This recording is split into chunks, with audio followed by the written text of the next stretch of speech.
He was destined to be the symbol of peace, a beacon of hope for all. But what if that burning desire to save everyone led him down a path of absolute terror? Witness a reality where Deku abandons heroics for fear, becoming the very nightmare he once dreamt on to fight against. Welcome, Legends, to Chronos Recom. I wrote this story myself, so if you have any suggestions or what-ifs you want to see, drop it in the comments below. Also, just wanted to let you know I've got a Patreon set up now for anyone who wants to support the channel directly. You can get early access to stories, submit direct fan requests, and get exclusive content. It's totally optional, but if you want to help keep these stories coming, check it out. Links in the description. And don't forget to subscribe, like, and hit that bell so you never miss an upload.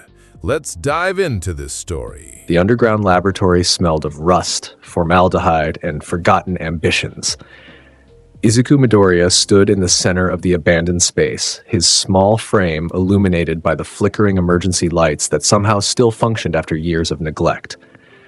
His green eyes, usually bright with hope despite everything, now reflected something far more dangerous: understanding. On the desk before him lay a journal. Not just any journal, but a meticulously detailed research document filled with chemical formulas, psychological observations, and diagrams of the human brain's fear centers. The handwriting was precise, almost obsessive in its clarity. Each page revealed deeper insights into the weaponization of humanity's most primal emotion. At the top of the first page, a name: Dr. Jonathan Crane. Izuku's hands trembled as he turned the pages. Not from fear, he'd become intimately familiar with that emotion over the past decade, but from recognition. These words, these thoughts, these observations about fear's manifestations and applications, they resonated with something deep inside him, something that had been growing in the darkness of his tormented mind for years. "What are you most afraid of?" he whispered to himself, reading one of his father's, his real father's, case studies. The question that unlocks everything. Behind him, the laboratory door hung open, revealing the tunnel he'd stumbled through while running from them. Always running from them. Katsuki Bakugo with his explosive fury, Shoto Todoroki with his ice-cold disdain, Ochako Uraraka with her gravity-defying cruelty, his childhood friends who'd spent the last 10 years systematically destroying every shred of his self-worth under the twisted justification that they were protecting him from the dangerous world of heroes. "You're quirkless, Izuku. You'll just get yourself killed. We're doing this because we care about you. Give up on your stupid dream already. Heroes need to be strong. You're weak. The beatings, the psychological torture, the public humiliation, all of it designed to crush his spirit, to make him abandon his dream of becoming a hero like All Might, the man he'd believed was his father." Izuku's hand moved to a photograph he'd found in the desk drawer. A younger Inko Yagi stood beside a tall, thin man with sharp features and intense eyes. Between them, a baby wrapped in green blankets. On the back, written in his mother's handwriting, Jonathan, Inko, and Izuku, before everything changed. The betrayal cut deeper than any of Katsuki's explosions ever had. His mother had lied. For 15 years, she'd lied about who his father was. She'd let him worship All Might, let him desperately seek the symbol of peace's approval, all while knowing the truth that his real father was a villain whose research had been buried and condemned by hero society. Izuku's fingers traced over the chemical formulas. Complex compounds designed to trigger specific fear responses. Neurotoxins that could transform psychological terror into debilitating physical reactions. His father hadn't been a mindless villain. He'd been a genius, a pioneer in understanding the human psyche's darkest corners, and hero society had destroyed him for it. "Fear is inevitable," Izuku read aloud from one of the journal entries. "It's the foundation upon which all other emotions are built. Control fear, and you control everything." Something stirred inside him then, not the warm, heroic determination he'd clung to despite years of abuse. Something colder, darker, more honest. He'd been afraid his entire life, afraid of disappointing All Might, afraid of his mother's worried looks, afraid of his classmates' violence, afraid of being weak, of being worthless, of being quirkless. But what if he stopped being afraid? What if he became the thing others feared instead? The thought crystallized with perfect clarity. He'd spent years analyzing his tormentors, studying their patterns, understanding what drove them to hurt him. He'd developed an intuitive grasp of human psychology just to survive. And now, reading his father's research, he realized he'd been preparing for this his entire life. Izuku gathered the journals, the chemical formulas, the equipment diagrams. The laboratory had been sealed and forgotten, but everything was still here, waiting, almost as if his father had known he'd find it one day. As he climbed back through the tunnel toward the surface, Izuku Midoriya made a decision that would reshape the world. He would embrace his father's legacy. He would master fear itself, and he would make everyone who'd ever heard him understand true terror. 3 days later, Inko Yagi sat at the kitchen table, her hands wrapped around a cup of tea that had long since gone cold. The house was too quiet. Izuku hadn't come home 2 nights ago, and while he'd occasionally stayed out late at the library, he'd never done this before. When the front door opened, relief flooded through her. Izuku. Thank goodness. I was so worried. The words died in her throat. Her son stood in the doorway, but something was fundamentally different.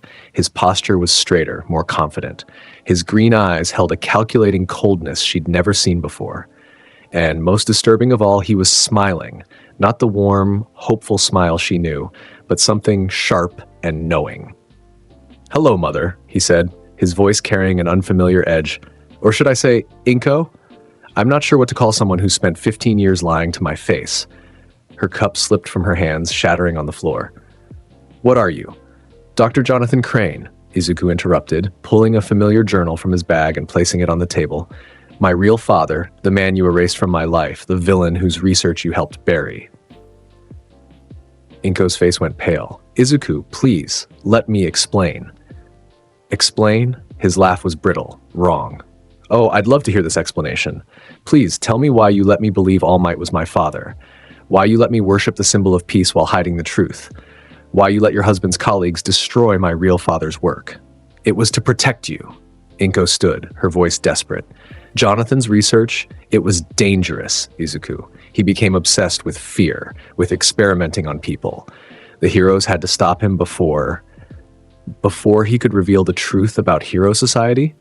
Izuku's voice was clinical now, almost detached. "Before he could expose how much of heroism is built on carefully maintained illusions, before he could show that fear, not hope, is what really controls people.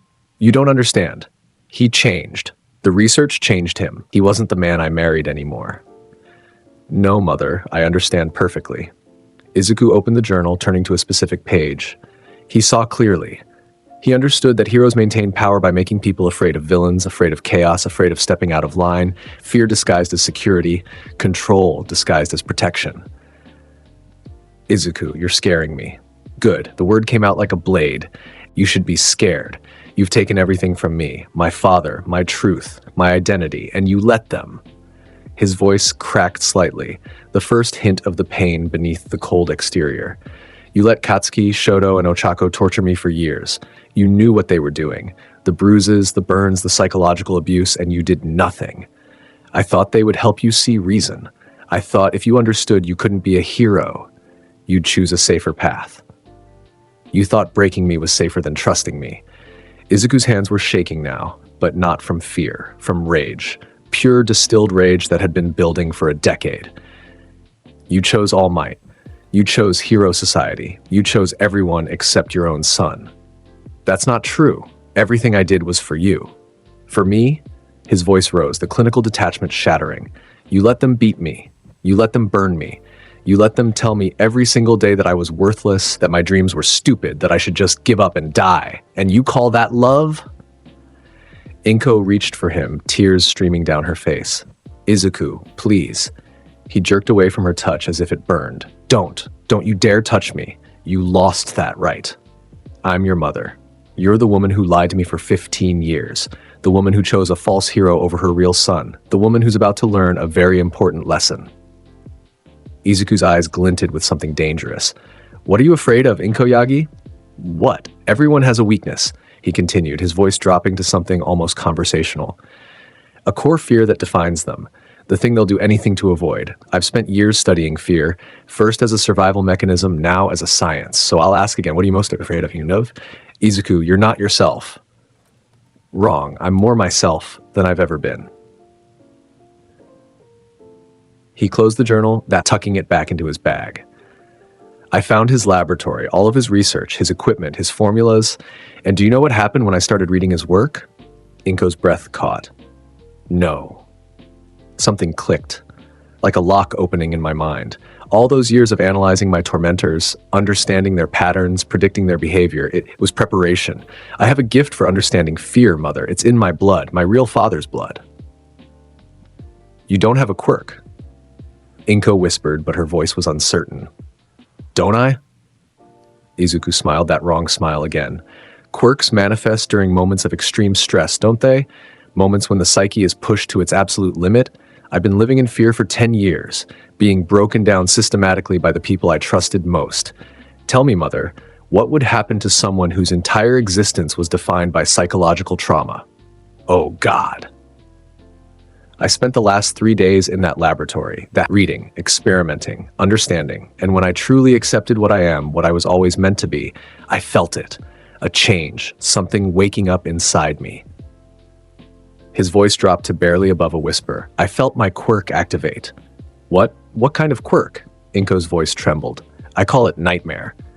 Izuku's eyes seemed to darken. It transforms psychological fear into physical reality. The more afraid someone is, the more powerful I become, and when I embrace it fully... He paused, watching her reaction. I can become fear incarnate. That's impossible. You're quirkless. The doctors tested you. The doctors tested me when I was 4 years old, before years of systematic trauma rewired my brain, before I understood what fear really was, before I inherited my father's work. He turned toward the door.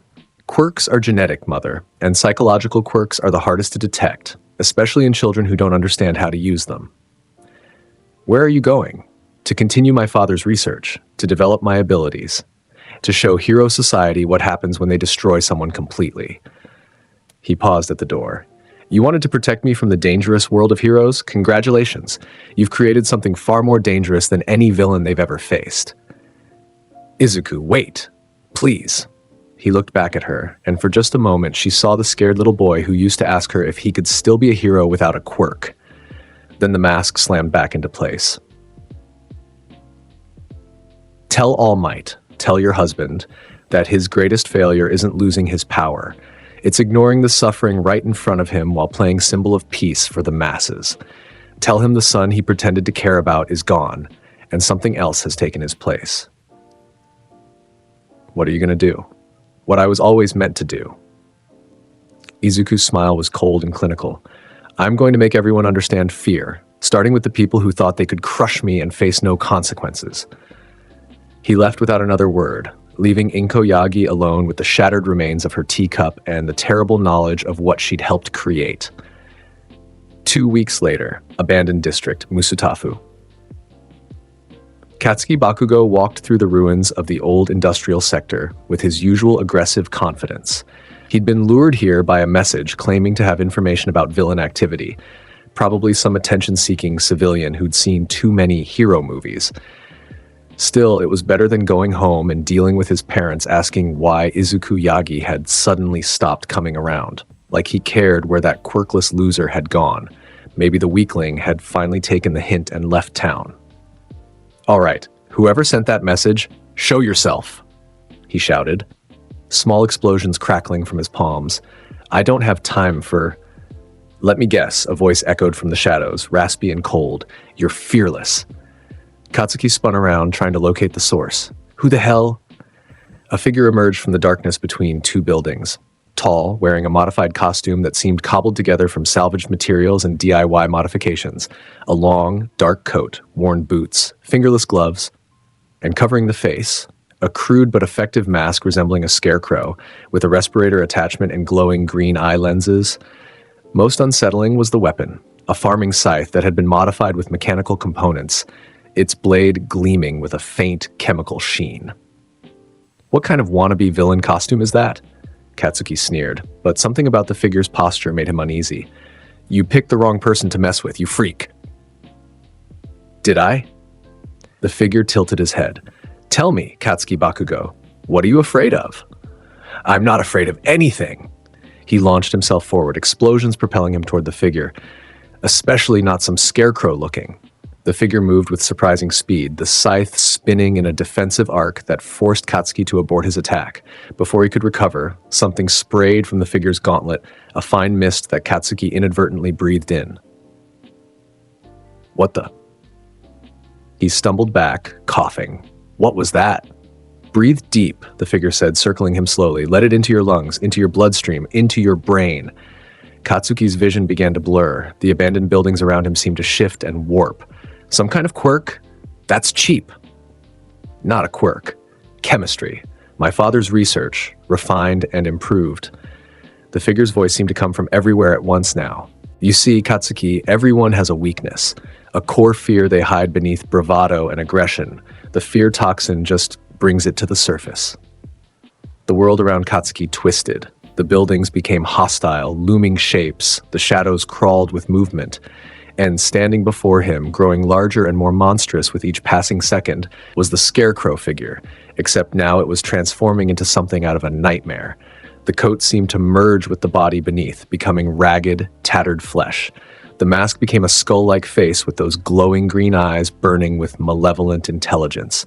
Elongated limbs ending in claw-like hands. The scythe growing larger, more wicked, dripping with something that might have been blood or venom. No. This isn't real. Katsuki gasped, backing away. Isn't it? The creature's voice reverberated through his skull. This is what you see when you look at yourself, Katsuki. The monster you've become. The bully who tortured someone weaker for years. The coward who hid his own inadequacies behind explosions and violence. Shut up! Katsuki fired explosion after explosion, but they seemed to pass through the creature without effect. You don't know anything about me. Don't I? The creature was right in front of him now, impossibly fast. A clawed hand grabbed his throat, lifting him off the ground. You're afraid of being weak, afraid of being surpassed, afraid that without your quirk, you're nothing. That's why you attacked Izuku so relentlessly. Every time you looked at him, still trying despite having no power, it reminded you that your strength is just an accident of genetics, that if you'd been born quirkless, you'd be him. I'm not. You're afraid that deep down, you're the weak one, the one who needs to hurt others to feel strong. The creature leaned closer, those burning eyes boring into Katsuki's soul. And you're right to be afraid, because I'm going to show you what real weakness feels like. The clawed hand released him, and Katsuki fell to the ground, gasping. When he looked up, the monster was gone. The Scarecrow figure stood there in its place, normal-sized, almost anticlimactic. That was just a taste, the figure said, kneeling down to Katsuki's level. A demonstration of what my quirk can do when combined with my father's research. You felt it, didn't you? True, helpless fear. Who are you? Katsuki wheezed. The figure reached up and removed the mask, revealing a face Katsuki knew all too well. Green eyes that had once looked at him with admiration now regarded him with cold, clinical interest. Unruly green hair, a face he'd seen hundreds of times, usually bruised or crying. Hello, Katsuki Izuku Midoriya said softly. Did you miss me? Katsuki's eyes went wide. But you're quirkless. This is impossible. Is it? Izuku replaced the mask. You spent 10 years trying to break me. Congratulations. You succeeded. The weak, hopeful Izuku who wanted to be a hero like All Might, dead. You killed him. But something new was born from that death. Something you should be very afraid of. This is some kind of trick. Oh, Katsuki, still in denial, Izuku stood, the scythe resting on his shoulder. Let me explain what's happening to you. The fear toxin I administered triggers the amygdala while suppressing the prefrontal cortex. It makes your brain unable to rationalize away fear responses. Everything terrifying your subconscious has been suppressing, it all comes flooding out. I'll kill you, Katsuki growled, trying to stand. I'll blow you to pieces. Will you? Izuku's voice was almost amused. Try. Katsuki raised his hands, palms crackling with explosive sweat. But when he tried to attack, his body wouldn't obey. The fear was too overwhelming. Every time he looked at Izuku, he saw that monstrous creature. Every shadow held a threat. His hands shook so badly he couldn't aim. Fear is inevitable, Izuku said, walking in a slow circle around him. You can't fight it. You can only submit to it, and the more you fight, the stronger it becomes. The stronger I become. What do you want? Want. Izuku seemed to consider the question. I want you to understand what you did. I want you to feel what I felt every day for 10 years. I want you to know true helplessness. He paused. But more than that, I want information. Information? You're training to be a hero. You know about villain activity, hero patrol routes, emergency response protocols. You're going to tell me everything. Izuku crouched down again, the scythe's blade resting against Katsuki's shoulder. Or I'm going to keep you in this fear state until your mind breaks completely. Some of my father's test subjects never recovered. They spent the rest of their lives catatonic, trapped in an endless nightmare. Is that what you want? You won't. You're not a killer. No? Izuku's laugh was harsh. You don't know what I am anymore, Katsuki. I'm not the weak child you tormented. I'm my father's son. I'm the thing that makes heroes wake up screaming. I'm the Scarecrow. He pressed a button on his gauntlet, releasing another spray of fear toxin. Katsuki's scream echoed through the abandoned district as the hallucinations intensified. Everyone has a weakness, Izuku whispered, watching dispassionately as his former tormentor curled into a fetal position. You're just learning yours. League of Villains bar, 1 week later. Tamura Shigaraki sat at the bar, Kurogiri polishing glasses behind the counter when the television flickered to a news report. Third hero attacked in as many days. Pro-hero Flashfire was found unresponsive in an alley, reportedly suffering from severe psychological trauma.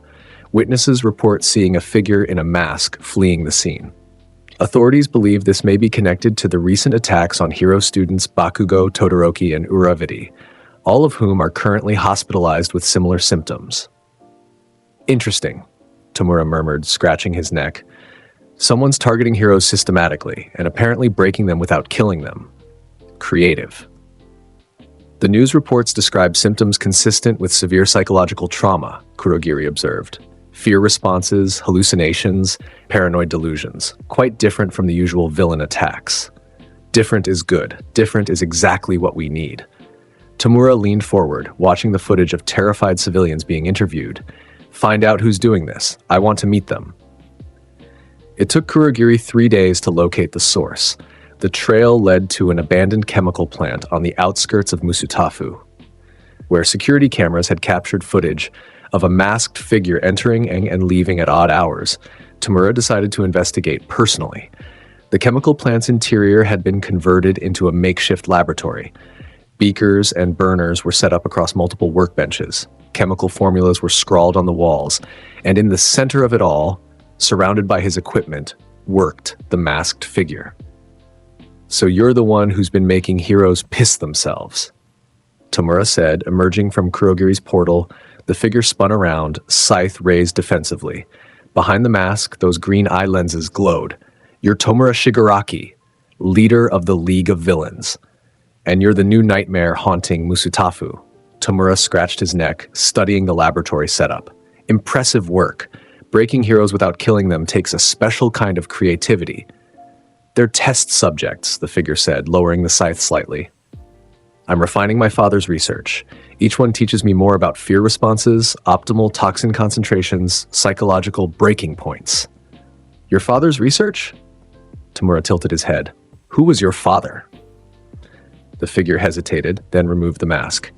Tamura found himself looking at a teenager with green hair and intelligent eyes that held far too much pain and calculation for someone so young. My name is Izuku Midoriya, he said. My father was Dr. Jonathan Crane. Hero Society destroyed him and buried his research, called him a villain for understanding fear better than they did. Crane. Tamura's eyes widened slightly. I've heard of him. His work on psychological manipulation through chemically induced fear. The heroes shut him down years ago. They did more than shut him down. They erased him, made him disappear. My mother lied to me about who my father was for 15 years. Izuku's voice was cold, clinical. They wanted me to worship All Might instead, to buy into their false narrative about heroism and justice. All Might? Tamura's interest intensified. What's your connection to the symbol of peace?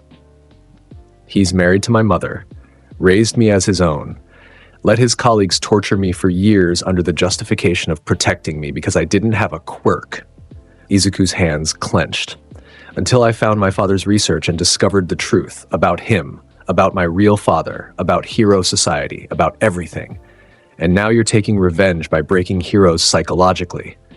Tamura started laughing, a manic sound. That's beautiful. That's exactly the kind of poetic justice I love. It's not revenge, Izuku corrected. It's research. They're test subjects helping me refine my understanding of fear. The fact that they deserve it is just convenient. You have a quirk, then? The news reports mentioned hallucinations that seem too real to be just drugs. Nightmare, Izuku confirmed. It transforms psychological fear into physical reality. The more afraid someone is, the more powerful I become. When I fully embrace it, I can become a monstrous version of what they fear most. My father's research amplifies it, makes it more precise and controllable. Tamura studied him for a long moment. What are you afraid of, Izuku Midoriya? Becoming powerless again. Being at the mercy of people who claim to protect but only destroy. Losing myself to the lies hero society tells. Izuku met his gaze evenly. But I've learned to weaponize my fear. Turn it into strength. That's what my father understood. Fear isn't weakness. It's the ultimate motivator. You know why I'm here, Tamura said. The League of Villains could use someone with your talents. Someone who can break heroes from the inside out. Someone who understands that this rotten society needs to be torn down. And what would I get out of joining you?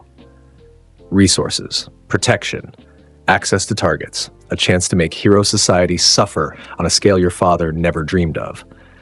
Tamura's smile was sharp. Plus, I'm betting you want revenge on specific people. All Might, for instance. Your mother. The students who tormented you. The League can help with that. Izuku considered this, his expression unreadable behind those calculating eyes. I work alone. My research requires precision, not chaos. Who said anything about chaos? Tamura spread his hands. You'd have complete autonomy. Do your research. Break whoever you want. We just point you at specific targets when needed. Think of it as a mutually beneficial arrangement. What's your goal? Why do you want to destroy Hero Society? Because it's built on a lie. The same lie your father exposed. Heroes maintain power by creating fear of villains, then positioning themselves as the only solution. They're not saviors. They're enforcers of a broken system that only benefits those with the right quirks, the right connections, the right public image. Tamura's voice grew more intense. My teacher, All for One, taught me that Hero Society is a tumor that needs to be cut out, and you, Izuku Midoriya, might be the scalpel we've been looking for. All for One. Izuku's eyes narrowed. The villain who fought All Might. I've read about him. He's more than a villain. He's someone who sees the truth, who understands that power and fear are the only real currencies, who knows that heroes are just villains with better PR. Tamura leaned forward. Join us. Help us tear down everything All Might represents. Make everyone who hurt you understand what true fear is. Izuku was quiet for a long moment, his mind working through the implications. The League of Villains had resources he couldn't access alone. Connections to the underground, protection from Hero Society's retaliation, and targets. So many targets who deserve to feel the fear they'd inflicted on others. I have conditions, he finally said. Name them. First, I continue my research without interference. My methods, my timeline, my subjects. Agreed. Second, I'm not a foot soldier. I'm a specialist. You want someone broken psychologically, you call me. You want random destruction, find someone else. That's exactly what we need. Third, when the time comes, All Might is mine. Not yours, not All for One's, mine. I'm the one who makes him understand what his failures created. Tamura's smile widened. I think Sensei would enjoy watching you break the symbol of peace. Agreed. Izuku extended his hand. Then you have your Scarecrow. Tamura shook it, careful not to let all 5 fingers touch. Welcome to the League of Villains, Scarecrow. I think this is the beginning of a beautiful nightmare. UA High School 2 days later, All Might sat in the teacher's lounge, his skeletal form hunched over a cup of tea when Principal Nezu entered with an unusually grave expression. We need to talk about Izuku Yagi, Nezu said without preamble. I know. All Might's voice was heavy. Inko told me about their confrontation, about what he discovered. Then you know he's activated a quirk, a dangerous one. Nezu pulled up security footage on his tablet. This is from the attack on Todoroki. Watch closely. The footage showed Shoto Todoroki backing away from a masked figure, ice and flames erupting wildly in all directions. But what caught All Might's attention was Todoroki's face, pure, unadulterated terror, unlike anything he'd seen before. The young hero student was screaming, attacking shadows, completely broken. The doctors say he's experiencing severe PTSD, Nezu continued. Bakugo and Uraraka have similar symptoms. All three are having violent fear responses to everyday stimuli. Bakugo can't use his quirk without panicking. Uraraka screams when she sees heights. Todoroki won't stop shivering, constantly feeling like he's burning alive while simultaneously freezing. Jonathan Crane's research, All Might said quietly. Fear toxin combined with a quirk that manifests psychological trauma as physical reality. Yes, and according to our intelligence, he's joined the League of Villains. Tamura Shigaraki has been seen with a masked individual matching his description. All Might's fists clenched. This is my fault. I was so focused on being the symbol of peace that I didn't see what was happening in my own home. Inko told me the bullying wasn't serious, that it was just kids being kids, and I believed her because it was easier than confronting it. Self-recrimination won't help now. We need to address the threat. Nezu's voice was firm, but not unkind. Izuku Yagi, or Scarecrow as he's apparently calling himself, is systematically targeting heroes and hero students. He's refining his abilities with each attack, and if the League of Villains is backing him, he'll have access to resources and intelligence that make him even more dangerous. What do you recommend? We need to find him before he escalates further. His attacks have been non-lethal so far, but that could change. And we need to warn our students, especially Class 1A, since they're the most likely targets given their connection to you. All Might nodded slowly. I'll talk to them. They need to understand what they're facing. There's one more thing. Nezu hesitated. Inko Yagi has requested protective custody. She's terrified that Izuku will come back for her. He wouldn't. All Might stopped himself. I was going to say he wouldn't hurt his own mother, but I don't know what he would do anymore. I don't know my own son. He's not your son, Nezu said gently. That's part of the problem. He never was, and now he knows it. Jonathan Crane was brilliant but unstable.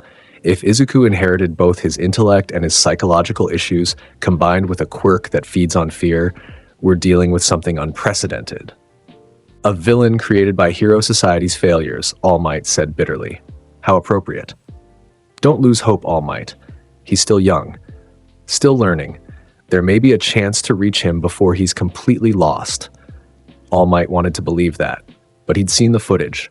He'd heard Inko's description of the cold, calculating person who'd confronted her. That wasn't the hopeful boy who used to ask about hero stories. That was someone else entirely. Someone terrifying. League of Villains bar. Night. Izuku sat at a workbench in the back room of the bar, carefully mixing compounds under Kurogiri's watchful gaze. The misty villain had proven surprisingly knowledgeable about chemistry, offering occasional suggestions that improved Izuku's formulas.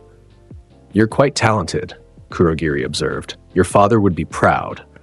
My father's dead because Hero Society couldn't accept someone who understood them too well, Izuku replied, not looking up from his work. Pride doesn't matter. Results do. Pragmatic. I appreciate that. Kurogiri paused. May I ask what you're working on now? A refined version of the fear toxin. This one targets specific neurotransmitters associated with trust and security. When administered, it makes the victim paranoid, unable to trust anyone around them. Heroes rely on teamwork, on backup, on their support networks. This removes that foundation. Insidious. Effective. Izuku carefully transferred the compound into a canister designed to fit his gauntlet. Fear isn't just about immediate terror. It's about eroding the psychological structures people build to feel safe. Take away their safety, and they're yours. You sound like Sensei, Kurogiri said thoughtfully. He would very much like to meet you. All for one. Izuku finally looked up. The villain who nearly killed All Might, who's been manipulating society from the shadows for generations. You disapprove? I'm reserving judgment. Tamura says All for One understands that Hero Society is built on lies. That's promising, but I need to understand his goals before I decide if they align with mine. And what are your goals, Scarecrow? Izuku considered the question carefully. To make everyone who failed me understand what they created. to expose Hero Society's hypocrisy, to prove that fear, not hope, is what really drives human behavior, and to ensure no one ever makes me feel powerless again. A vendetta, then? No. A vendetta is emotional. This is scientific. Izuku gestured to his equipment. Every attack I conduct teaches me more about fear responses. Every hero I break provides data. I'm not just taking revenge. I'm perfecting an understanding of the human psyche that will fundamentally change how we think about power and control. Before Kurogiri could respond, the bar's door opened. Tamura entered, followed by several other League members. Dabi, with his patchwork skin and blue flames. Toga, grinning maniacally. Spinner, the lizard-like swordsman. And Compress, the theatrical magician. Everyone, meet our newest member, Tamura announced. This is Scarecrow. He's our specialist in psychological warfare and breaking heroes from the inside out. Dabi's expression was skeptical. You're just a kid. And you're just a man with fire, Izuku replied evenly. Age doesn't determine capability.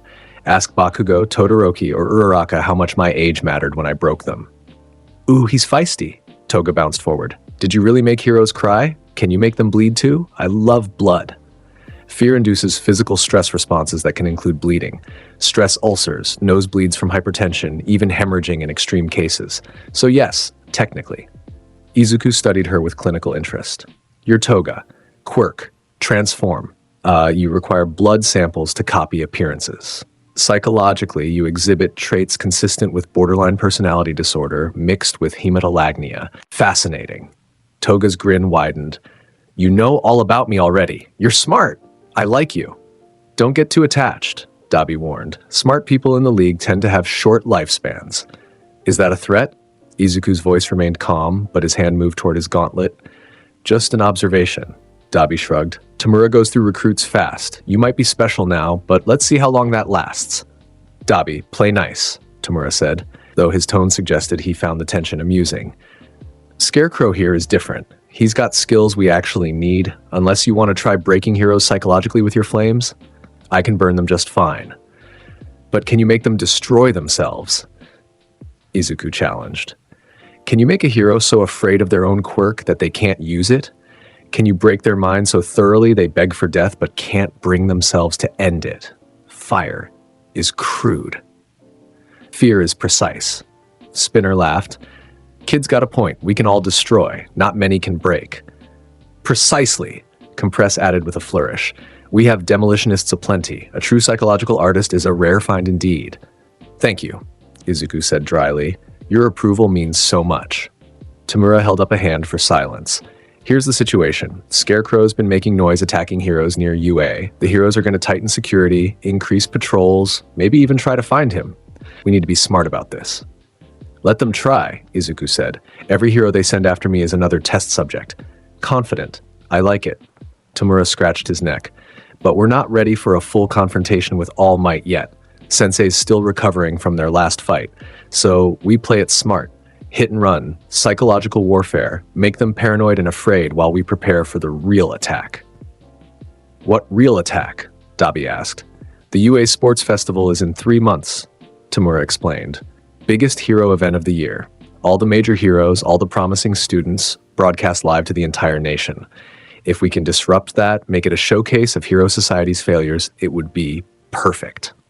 Izuku's mind raced, already seeing the possibilities. A fear attack on that scale would require months of preparation. I'd need detailed information about the venue, the security protocols, the participants. We can get you that, Kurogiri assured him.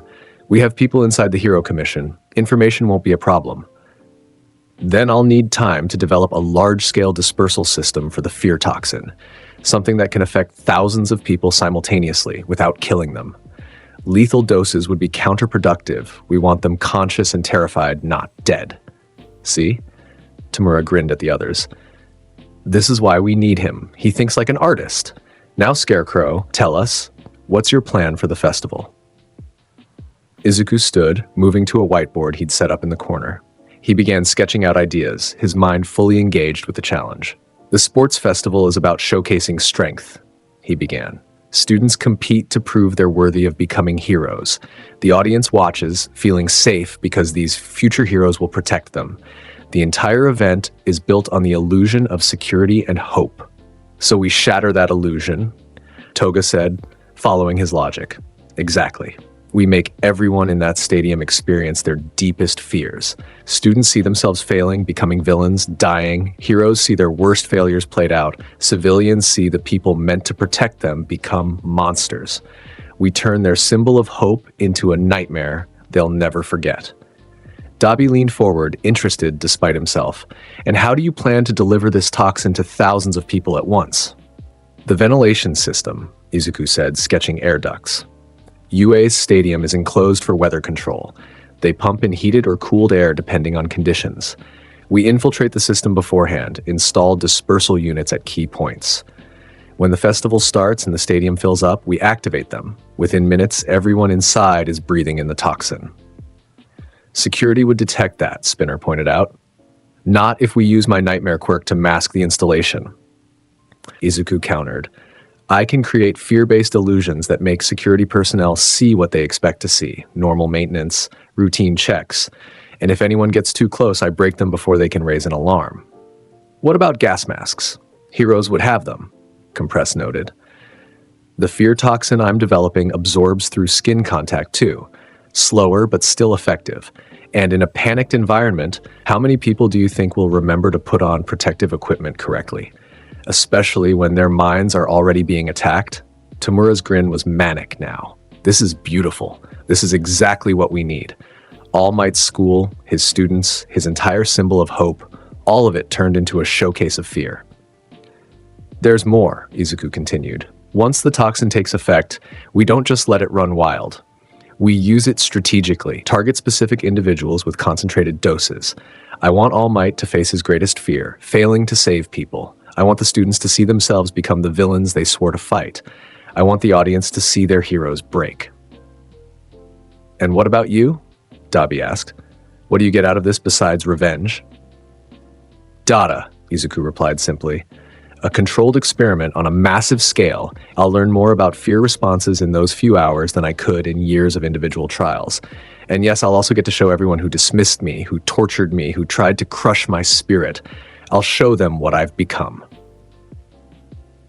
Personal and practical, Kurogiri observed. An efficient combination. We have 3 months, Tamura said, standing.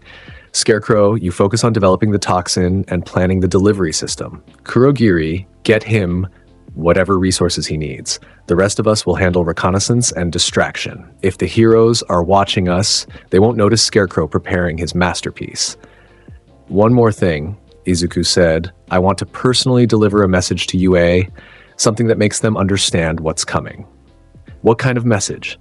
A demonstration. A hero broken so thoroughly it can't be denied or covered up. Someone connected to All Might so he knows this is personal. Izuku's eyes glinted behind his mask. I'm thinking Gran Torino. The room went silent. All Might's mentor? Spinner said. That's bold. That's perfect, Tamura corrected. Break the symbol of peace's teacher and you break a part of All Might himself. I love it. Do it. Izuku nodded. I'll need 2 weeks to prepare. Gran Torino is old but experienced. His jet quirk makes him highly mobile. I'll need to account for that in my toxin formulation. Take whatever time you need, Tamura said. Make it memorable. Gran Torino's apartment, 2 weeks later. The old hero woke to the smell of chemicals and the sensation of someone watching him. Gran Torino's combat instincts kicked in immediately. He activated his jet quirk, propelling himself from the bed toward the intruder, but his body betrayed him. His movements were sluggish, uncoordinated. His quirk sputtered and failed. What? He gasped, falling to the floor.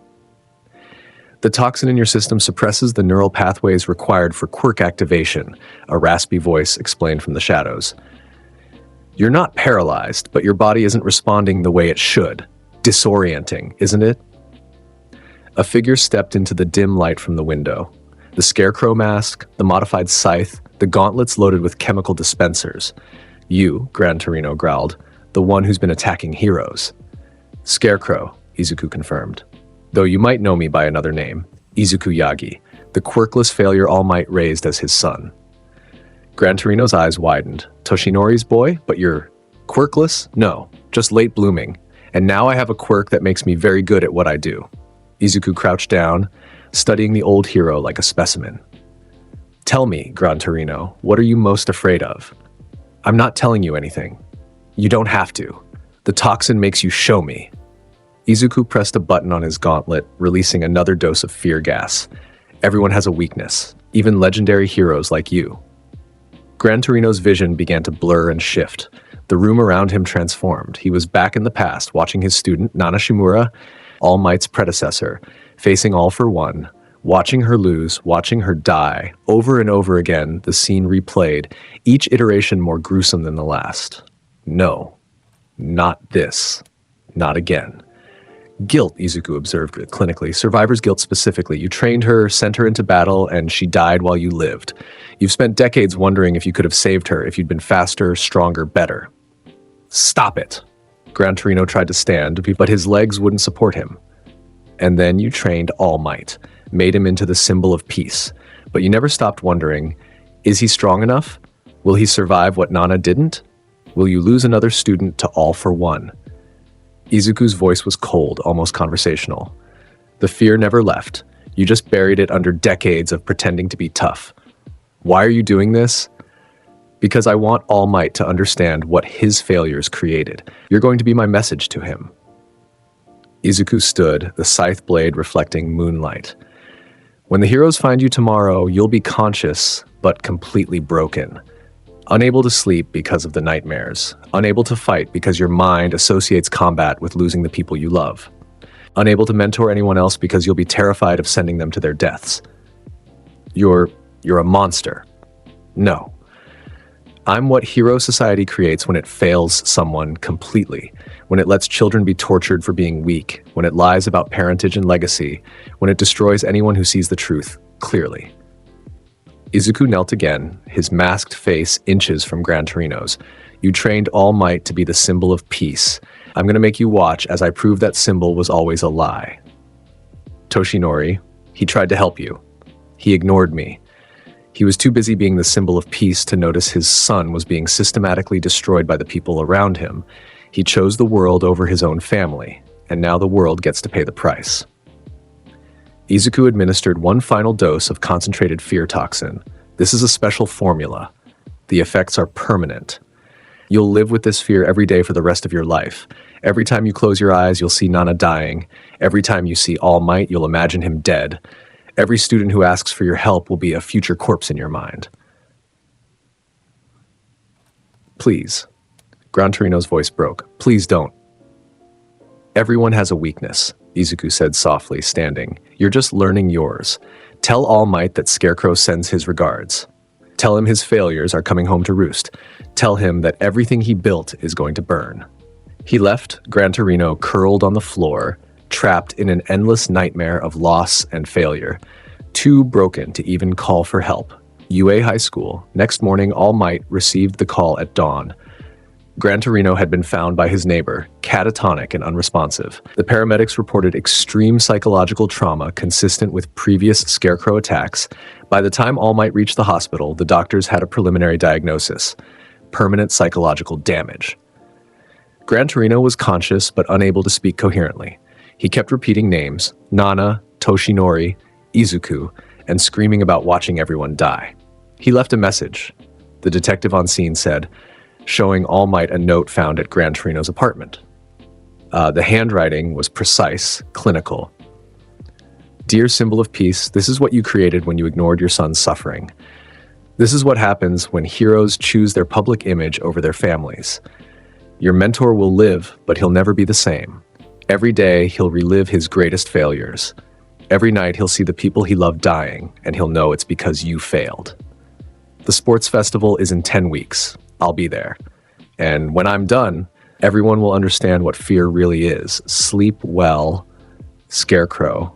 All Might's hands trembled as he read the note. Behind him, Principal Nezu waited patiently.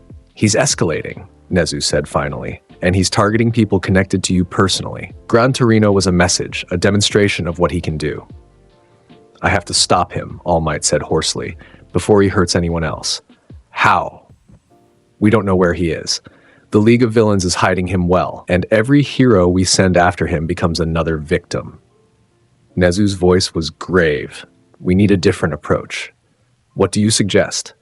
We prepare for the sports festival, increase security to unprecedented levels, brief the students about the threat, and we hope that when Scarecrow makes his move, we're ready to counter him.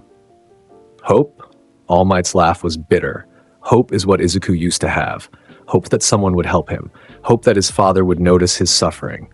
Hope that Hero Society was what it claimed to be. I destroyed that hope, and now it's become fear. Then we use that fear, Nezu said firmly. If he wants to make the sports festival his stage, we'll be waiting. We'll turn his plan against him. You don't understand what he's capable of. I understand perfectly. He's brilliant, ruthless, and has a quirk that turns fear into power. But he's also young, traumatized, and operating on emotion despite his clinical exterior. He wants revenge on you specifically. That makes him predictable. All Might wanted to argue, but Nezu was right. Izuku, Scarecrow, was personal. Every attack had been calculated to hurt people connected to All Might, which meant he could be anticipated. What do you need from me? All Might asked. Tell me everything about him. His personality, his habits, his thought patterns. If we're going to stop him, we need to understand how he thinks.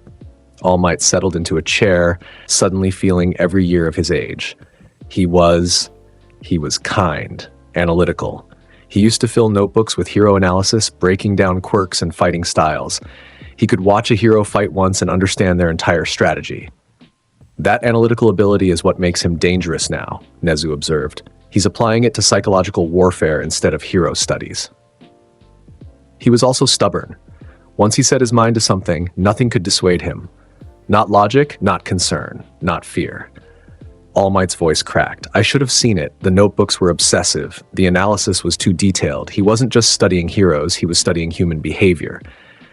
Because he was trying to understand his tormentors, Nezu concluded. He was surviving by learning to predict violence. That's not a child studying heroes. That's a traumatized mind developing coping mechanisms. And we all missed it. Inko missed it. I missed it. The teachers at his school missed it. We were so focused on his lack of a quirk that we didn't see the psychological damage accumulating. Hindsight is irrelevant now. We focus on the present threat. Nezu pulled out a tablet. Based on his message, he's planning a large-scale attack at the sports festival. That gives us 10 weeks to prepare countermeasures. He'll be expecting that. He's smart enough to anticipate our security increases. Which is why we need to be smarter. We need to create layers of security he can't predict. And we need someone who can counter his psychological warfare. Who? Shota Aizawa, Nezu said. His erasure quirk can nullify Scarecrow's nightmare ability. If we can get Aizawa close enough to use erasure, Scarecrow becomes just a skilled combatant with chemical weapons. Still dangerous, but manageable. Aizawa's good, but Scarecrow won't make himself an easy target. Then we make the target irresistible. We use the one thing Scarecrow wants more than anything else. Nezu looked at All Might directly. You, All Might understood immediately. Bait. You appear at the sports festival, prominently, visibly. Make yourself the obvious target. Scarecrow won't be able to resist attacking you directly.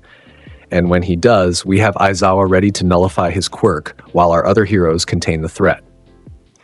You're asking me to use myself to draw out my son. I'm asking the symbol of peace to do what's necessary to protect thousands of civilians and students from a terrorist attack.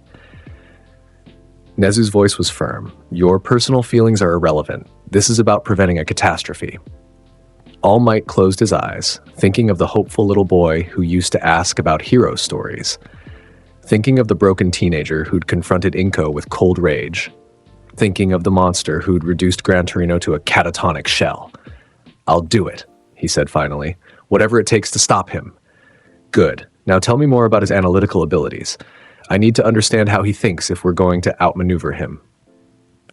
As All Might began explaining Izuku's old hero analysis notebooks, neither of them noticed the small camera hidden in the hospital room's ventilation grate. A camera connected to a feed that Scarecrow was watching very carefully. In the League of Villains bar, Izuku smiled behind his mask. Everyone has a weakness, he murmured, watching All Might and Nezu plan their trap. And you just showed me yours. 8 weeks later, League of Villains warehouse. The warehouse had been converted into a full chemistry laboratory. Izuku worked tirelessly, refining his fear toxin formula and developing the large-scale dispersal system for the sports festival attack. Tamura watched from the doorway, fascinated by the teenager's complete focus. You haven't slept in 3 days. Sleep is inefficient right now, Izuku replied, not looking up from his work. I'm close to perfecting the formula. This version will bypass most gas mask filters and absorb through exposed skin. Even heroes in full protective gear will be affected. The festival is in 2 weeks. You sure you'll be ready? I'll be ready. Izuku finally looked up, his eyes bloodshot but sharp. I've been monitoring UA's security preparations. They're expecting a direct attack, increased hero patrols, multiple checkpoints, Aizawa on standby to use his erasure quirk if I appear. Sounds like they're preparing for you specifically. Good. Let them prepare. Every precaution they take is based on assumptions about how I'll attack, and assumptions are weaknesses. Izuku gestured to a schematic on the wall showing UA's stadium layout. They think I'll try to disperse the toxin through ventilation, so they've installed new filtration systems and assigned heroes to guard the mechanical rooms. So what's your actual plan? The students themselves. Izuku's smile was cold. During the cavalry battle event, participants wear headbands. I've created a modified toxin that can be embedded in fabric. Kurogiri will warp me into the preparation area before the event starts. I'll treat the headbands with the toxin. When the students grab them during combat, skin contact will trigger the fear response. Tamura's grin was manic. They'll distribute your weapon themselves. Beautiful. The initial exposure will be mild, just enough to create paranoia and fear without incapacitating them. Then, during the one-on-one tournament, I'll introduce a stronger airborne version. The 2 toxins will interact, creating a cascade effect that turns the entire stadium into a nightmare factory. What about Aizawa? His erasure quirk can shut down your nightmare. Only if he can see me and maintain eye contact. I've been studying his fighting style through UA's public footage. He's effective, but he has limitations. His quirk requires line of sight, causes dry eye after extended use, and can only target one person at a time. Izuku pulled up video of Aizawa in action. I've developed tactics specifically to counter him, such as misdirection. I won't announce my presence. I'll work through proxies, other league members who create chaos while I remain hidden. By the time Aizawa realizes I'm there, the toxin will already be affecting thousands of people. He'll have to choose between stopping me or trying to help the victims. And knowing hero types, he'll choose the victims, Tamura observed. Exactly. Heroes are predictable. They'll always prioritize immediate rescue over strategic thinking. It's what makes them easy to manipulate. Kurogiri materialized from the shadows. Scarecrow, we have a development. All Might has issued a public statement about the sports festival. He activated a television showing a press conference. All Might, in his muscular form, stood before cameras with Principal Nezu beside him. We are aware of threats made against the UA Sports Festival, All Might said, his voice strong and confident. I want to assure everyone that we have taken extensive security measures. The festival will proceed as planned. We will not let villains dictate our actions or spread fear among our students and citizens. A reporter called out, "What about the villain known as Scarecrow? Is it true he's specifically targeting you?" "If Scarecrow wants to face me, I'll be there," All Might responded. "I've never run from a fight, and I won't start now. The symbol of peace doesn't hide from threats." Izuku watched the broadcast with clinical interest. He's trying to draw me out, make himself the obvious target so they can prepare a trap. "Will you take the bait?" Tamura asked. "Of course, but not the way they expect." Izuku turned back to his formulas. "All Might wants to face me directly, so I'll give him what he wants, just not when or where he anticipates." "What are you planning?" During the chaos of the toxin release, when heroes are trying to evacuate civilians and help affected students, I'll isolate All Might, use my nightmare quirk to trap him in a personal hell based on his deepest fears. Izuku's voice was cold. I want him conscious and aware while I break him psychologically. I want him to understand exactly what his failures created. "You really hate him," Dabi observed, leaning against the doorway. "Hate implies emotional investment. I'm past that." Izuku's tone was clinical. All Might represents everything wrong with hero society: the false hope, the unrealistic standards, the willingness to sacrifice individuals for the illusion of peace. Breaking him isn't personal, it's necessary. Sounds pretty personal to me, Dabi said. Then you're not listening carefully. Izuku turned to face him fully. All Might is a symbol. Destroying him isn't about revenge, it's about exposing the lie he represents. When the symbol of peace crumbles under psychological assault, when people see him reduced to a terrified, broken man, it shatters the illusion that heroes are invincible. That fear spreads, that doubt grows, and that's when real change becomes possible. Change? Toga bounced into the room. I thought we were just making people scared and sad. Fear is a tool, not a goal, Izuku explained patiently. The goal is showing hero society that their entire foundation is built on lies. Fear is how we achieve that. Sensei would enjoy talking to you, Tamura said. He's been planning to destroy All Might for years, but he was thinking in terms of physical destruction. You're thinking psychological. Physical destruction is temporary. All Might's been injured before, he lost his power years ago, but he kept being the symbol of peace because people believed in the idea of him. Psychological destruction is permanent. When I'm done, All Might won't just lose his power, he'll lose himself, and everyone watching will see it happen. Kurogiri nodded approvingly. A comprehensive strategy, but you're aware that attacking the sports festival will make you the most wanted villain in Japan? I'm already wanted for attacking multiple heroes. This just escalates the inevitable. Izuku returned to his work. Besides, after the festival, the League will have what it needs. Public fear, proof that hero society can't protect people. Momentum for the real changes Tamura wants to implement. And what do you get out of it? Spinner asked. Data, understanding, proof of concept for large-scale psychological warfare. Izuku carefully measured out a compound, and the satisfaction of making everyone who failed me witness the consequences. You're one cold bastard, Dabi said, but there was a hint of respect in his voice. I'm efficient, there's a difference. Izuku sealed the compound in a container. Now, if you're done questioning my motivations, I need to focus. This formula requires precise measurements. One miscalculation and it becomes lethal instead of incapacitating. The League members filtered out, leaving Izuku alone with his chemistry equipment and his dark ambitions. He worked through the night, refining and testing, preparing for the moment when he would show the world what fear really meant. UA Sports Festival, day of the event, the stadium was packed with thousands of spectators, all excited to see the next generation of heroes compete. Security was visible everywhere. Pro heroes stationed at every entrance, patrol drones in the air, metal detectors and quirk sensors at every checkpoint. In the preparation area, Class 1A students stretched and prepared for their events, unaware of the modified headbands hanging in the equipment room.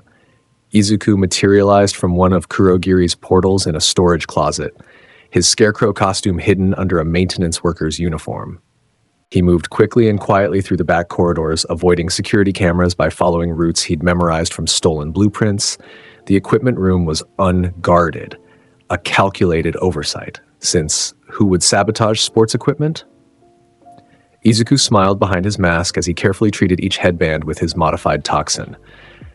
The chemical was colorless, odorless, and would remain inert until activated by skin contact and body heat. Fear is inevitable, he murmured, finishing the last headband. You're just making it easier. He slipped back into the corridors, finding a ventilation shaft that led to the upper levels of the stadium. From there, he could watch the events unfold and wait for the perfect moment to introduce the airborne toxin. In the arena below, Present Mike's voice boomed across the stadium. Welcome to the UA Sports Festival. Are you ready to see the future of heroism? The crowd roared approval, completely unaware of the nightmare that was about to unfold. Izuku watched All Might in the VIP section, the symbol of peace maintaining his muscular form despite the strain it caused. The former #1 hero was scanning the crowd, searching for threats, trying to spot his wayward son. Looking for me? Izuku whispered to himself. Don't worry, I'll find you when the time is right. The first event began, an obstacle course designed to test mobility and combat skills. Students raced through various challenges, their quirks on full display for the cheering crowd. Everything proceeded normally for the first hour. Then came the cavalry battle. As students grabbed the headbands and began their combat, toxin activated. At first, the effects were subtle. Increased aggression, paranoid glances, defensive posturing beyond what the competition required. The commentators attributed it to competitive spirit, but Izuku watched the biometric readings on his hidden scanner and smiled. The toxin was working perfectly. Fear responses were elevating across all participants, heart rates spiking, stress hormones flooding systems. The foundation was being laid. During the break between events, he moved to a different position closer to the main ventilation system. He'd let UA install their upgraded filters, let them think they'd secured the air supply. What they didn't know was that his airborne toxin didn't need to come through ventilation. It was already in the stadium, hidden in the paint on the walls, embedded in the banners and decorations. Slowly evaporating into the air with each degree of temperature increase from the packed crowd. By the time anyone detected it, thousands of people would have been breathing it in for hours. The one-on-one tournament bracket was announced. Students prepared for direct combat. The crowd's excitement reached a fever pitch. And then, right as the first match was about to begin, Izuku activated the catalyst, a simple chemical reaction triggered by a radio signal. The evaporating toxin in the stadium suddenly became active, interacting with the residual effects from the headbands in the students' systems. The change was immediate and dramatic. Students in the arena suddenly froze, their eyes going wide with terror. In the stands, spectators started screaming, pointing at things only they could see. Heroes rushed to respond, but they were affected too, their movements becoming erratic, defensive, paranoid. Izuku's nightmare quirk surged to life, feeding on the collective fear of thousands of people simultaneously. He felt it flow through him, transforming him, making him more than human. The Scarecrow emerged in its true form, his body elongated, limbs becoming thin and impossibly long. His costume merged with his flesh, becoming tattered, organic. The mask fused with his face, the glowing green eyes now part of his actual skull. In his clawed hands, the scythe grew larger, more wicked, dripping with concentrated fear toxin. He dropped from the ventilation shaft into the arena, landing in the center with an impact that cracked the concrete. "Let me guess," he roared, his voice amplified by his transformed state and carrying across the entire stadium. "You're fearless!" Chaos erupted. Heroes tried to engage him, but they were fighting their own hallucinations. Students ran in all directions, seeing monsters and nightmares. Civilians trampled each other, trying to escape. All Might burst from the VIP section, his eyes locked on the monstrous figure in the arena. "Izuku!" The Scarecrow's head swiveled toward him with unnatural fluidity. "Wrong. Izuku Midoriya died when you failed him. I am what remains." All Might landed in the arena, facing down the monster his neglect had created. "You don't have to do this. We can help you." "Help?" The Scarecrow laughed, a sound like grinding metal. "You had 15 years to help. You chose the world over your son. Now the world pays the price." All Might charged forward, but the Scarecrow was faster than his size suggested. The elongated limbs lashed out, claws raking across All Might's chest. The scythe spun in a deadly arc, forcing the hero to dodge. "You're not yourself," All Might shouted. "This quirk, this toxin, it's changing you." "No, it's revealing me." The Scarecrow's claws grabbed All Might by the throat, lifting him off the ground. "This is who I always was. You just never looked closely enough to see." In the stands, Aizawa fought through his own fear-induced hallucinations, trying to get a clear line of sight on Scarecrow. But the transformed villain was constantly moving, using All Might as a shield, making it impossible to maintain the eye contact necessary for erasure. "What are you afraid of, All Might?" The Scarecrow's voice became almost gentle, mockingly so. "Let me show you." He released a concentrated dose of fear toxin directly into All Might's face. The symbol of peace's eyes went wide as the chemical invaded his system. Interacting with his deepest psychological wounds, All Might saw Nanashimura dying, saw his successors, all the people who'd believed in him, being slaughtered, saw Izuku, the boy he'd failed, becoming an unstoppable monster that destroyed everything he'd built, saw hero society collapsing under the weight of its own hypocrisy. "Enno," he gasped, falling to his knees. "Yes." The Scarecrow circled him like a predator. "This is your legacy. Failure and fear. You couldn't save Nana. You couldn't save your son. You can't save anyone."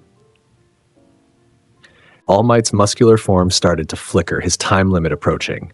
The fear was accelerating his condition, burning through his remaining strength. In the commentary booth, Present Mike's normally enthusiastic voice was shaking with fear as he tried to maintain some semblance of professional duty. What we're seeing here, this is unprecedented. Heroes are requesting all civilians evacuate in an orderly. The Scarecrow's attention snapped to the booth. With horrifying speed, he launched himself across the arena, landing on the booth's exterior. His monstrous face pressed against the window, those glowing green eyes boring into Present Mike's soul. "Everyone has a weakness," he growled. "Yours is losing your voice, becoming silent, insignificant." Present Mike scrambled backward, his quirk activating in a panic. But the sound wave that should have been a devastating attack came out as a pathetic whimper. The fear had stolen his voice, his confidence, his power. The Scarecrow dropped back to the arena floor where All Might was still on his knees, fighting through the hallucinations. Other heroes were trying to approach, but the ambient fear toxin in the air was affecting everyone. Even trained professionals were seeing threats that didn't exist, attacking shadows, paralyzed by terror. "This is what I wanted you to see," the Scarecrow said, spreading his arms to encompass the chaos around them. "Your symbol of peace means nothing when people are drowning in fear. Your strength means nothing when your mind is your enemy. Your heroism means nothing when you failed the people who needed you most." I'm sorry," All Might gasped, his form flickering between muscular and skeletal. "Izuku, I'm so sorry." Apologies are meaningless. They don't undo trauma. They don't erase pain. They don't bring back who I was. The Scarecrow leaned down, his skull-like face inches from All Might's. "But they do confirm what I already knew. You failed, and now everyone knows it too." The monstrous form began to recede slightly as Izuku regained more control over his transformation. The rush of power from thousands of people's fear was intoxicating, but he needed to maintain focus. This wasn't about losing himself to the quirk. This was about making a point. He looked around the stadium at the chaos, the terror, the complete breakdown of the Safe Hero Society event. News helicopters circled overhead, broadcasting every moment to the nation. Perfect. "Submit to your fear," he announced, his voice still carrying that unnatural resonance. "All of you, heroes, students, civilians, this is what happens when you build a society on lies, when you ignore the suffering of the powerless, when you sacrifice individuals for the illusion of peace." In the observation area, Tomura Shigaraki watched the broadcast with pure delight. He's actually doing it. He's destroying their entire symbol of hope on live television. "It's magnificent," Kurogiri agreed. "The psychological impact will last for years." Back in the stadium, Aizawa finally managed to get a clear line of sight on Scarecrow. His eyes began to glow red as he activated his erasure quirk, and immediately, Izuku felt his transformation start to recede. The Scarecrow's elongated limbs retracted, the monstrous features faded, the organic costume separated back into cloth and armor. Within seconds, Izuku stood in his normal, if still masked and armed, state. "Finally," Izuku said, sounding almost relieved. "I was wondering when you'd show up, Eraserhead." Aizawa dropped from his position in the stands, his capture weapon extending toward Izuku. But even without his nightmare transformation, Izuku was dangerous. He trained for this exact scenario. The scythe spun in a defensive pattern, deflecting the capture weapon. Izuku moved with practiced efficiency, his movements sharp and precise. He'd spent months studying combat, learning to fight without relying solely on his quirk. "You're good," Aizawa admitted, his eyes never leaving Izuku to maintain erasure, "but you're still just a kid with weapons."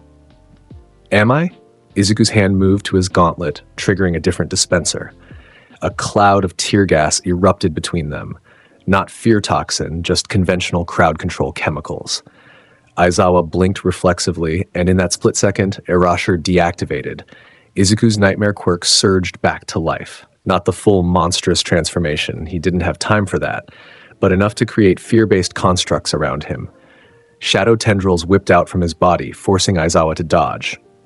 "You can't maintain erasure forever," Izuku observed clinically. "Your eyes are already bloodshot from the tear gas. How long can you keep looking at me without blinking?" Aizawa knew he was right. His quirk had weaknesses, and Scarecrow had clearly studied them. He needed backup, but the other heroes were still incapacitated by fear, fighting hallucinations, or paralyzed by terror.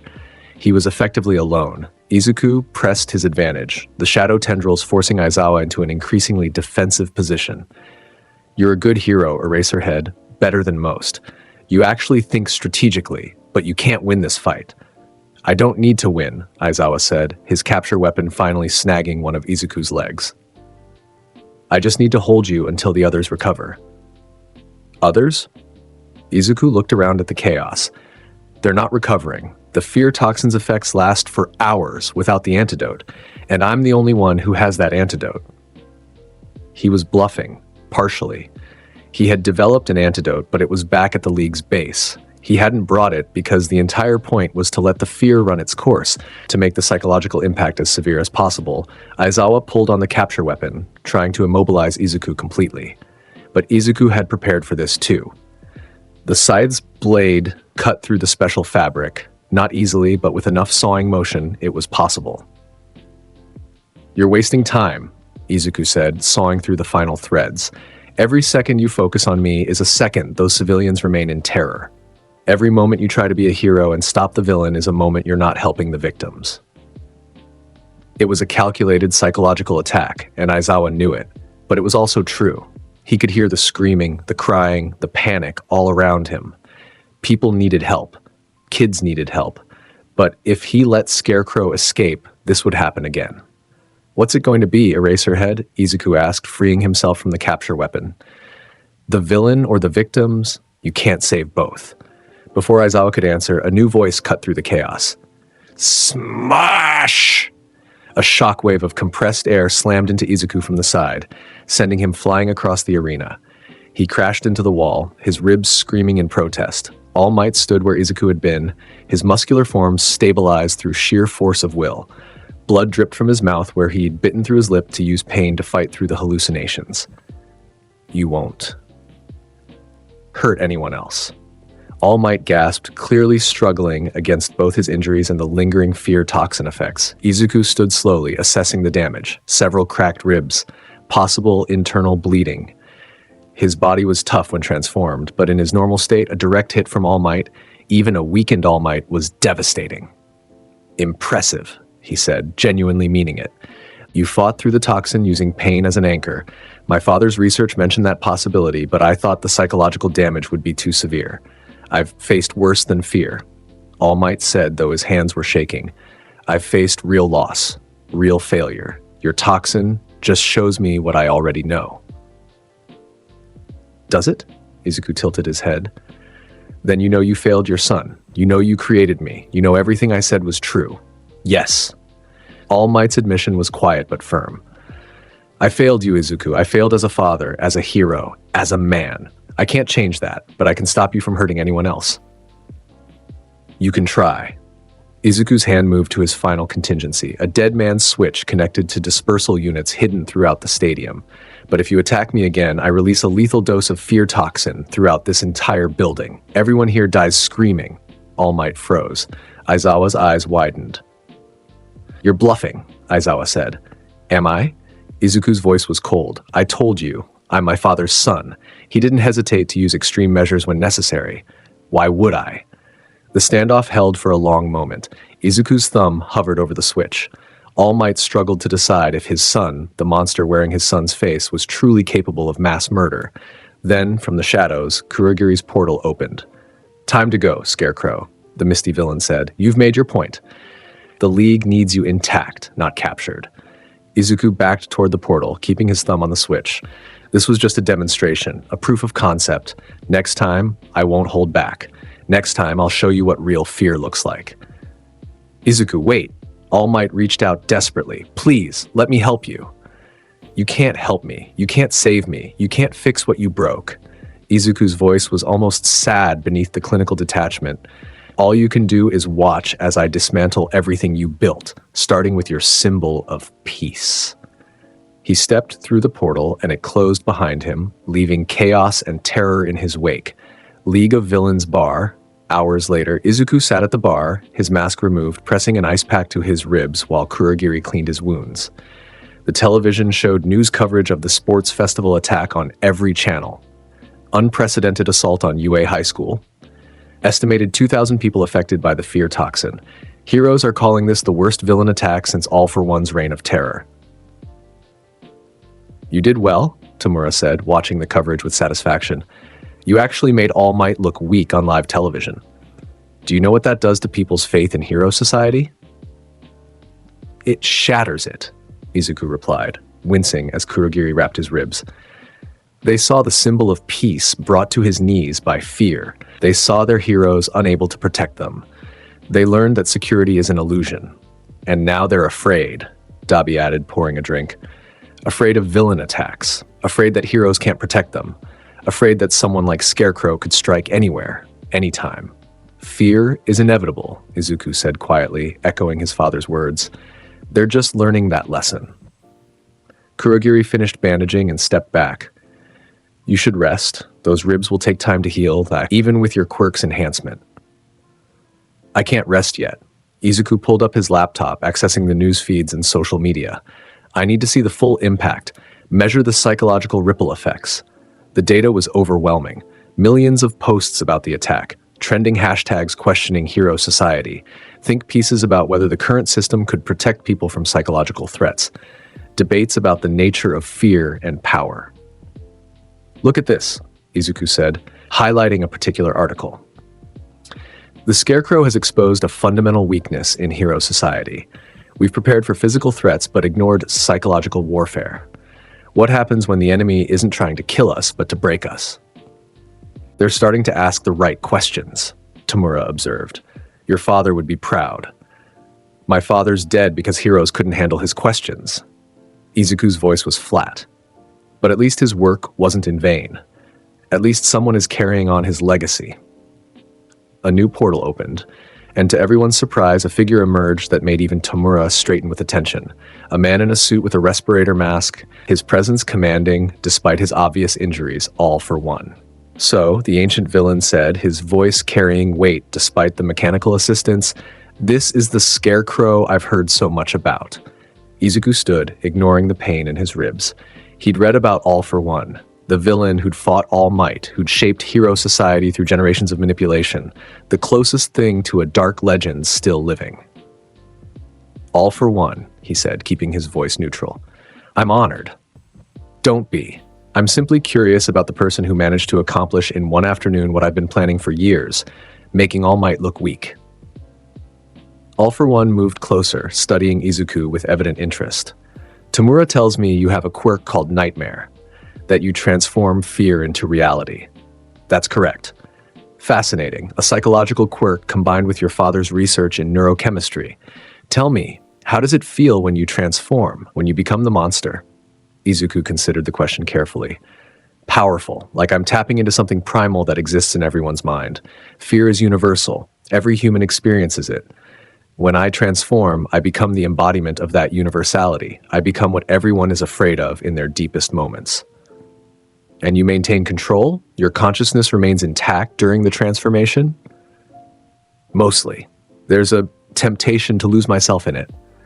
The power is intoxicating, but I've learned to maintain my analytical mind even in monster form. Control is essential. All for One laughed, a dry, raspy sound. You sound like a scientist discussing a research project, not a villain describing his quirk. Jonathan Crane's son, indeed. My father understood that emotion without intellect is chaos. Intellect without emotion is sterile. The key is balancing both, using fear as a tool while maintaining rational control over its application. Tell me about your plans for All Might. Izuku's eyes narrowed slightly. Why do you want to know? Because All Might and I have an old score to settle. He took my face, my power, my freedom. I've spent years planning his destruction. And then you come along and accomplish in hours what I've been working toward for decades. I want to understand your approach. My approach is different from yours, Izuku said carefully. You want to destroy All Might physically, to prove you're stronger. I want to destroy him psychologically, to prove his entire worldview is flawed. And which is more effective? Mine. Physical destruction is temporary. Someone else becomes the new symbol of peace. Psychological destruction is permanent. It taints the entire concept of the symbol of peace. When I'm done, no one will be able to step into that role without the shadow of All Might's failure hanging over them. All for One was silent for a long moment, then nodded slowly. You think on a larger scale than most villains your age. Most are concerned with immediate revenge or destruction. You're thinking about systemic change. Because that's what actually matters. Killing All Might would be satisfying, but ultimately meaningless. Breaking him, showing the world that even the symbol of peace is just a man with fears and failures, that changes everything. And the fear toxin, the psychological warfare, these are all means to that end. They're my father's legacy. His research was destroyed by Hero Society because it revealed uncomfortable truths about human nature. I'm simply continuing his work on a scale he never imagined. All for One turned to Tamura. He's perfect for the League, more than I hoped, but he's also dangerous. Too intelligent, too independent. Watch him carefully. I'm standing right here, Izuku said dryly. I know, I want you to understand that I see you clearly, both your potential and your threat. All for One faced him again. You're not loyal to our cause. You're not loyal to Tamura. You're barely loyal to yourself. You're loyal only to your research, your father's memory, and your need to prove Hero Society failed you. Is that a problem?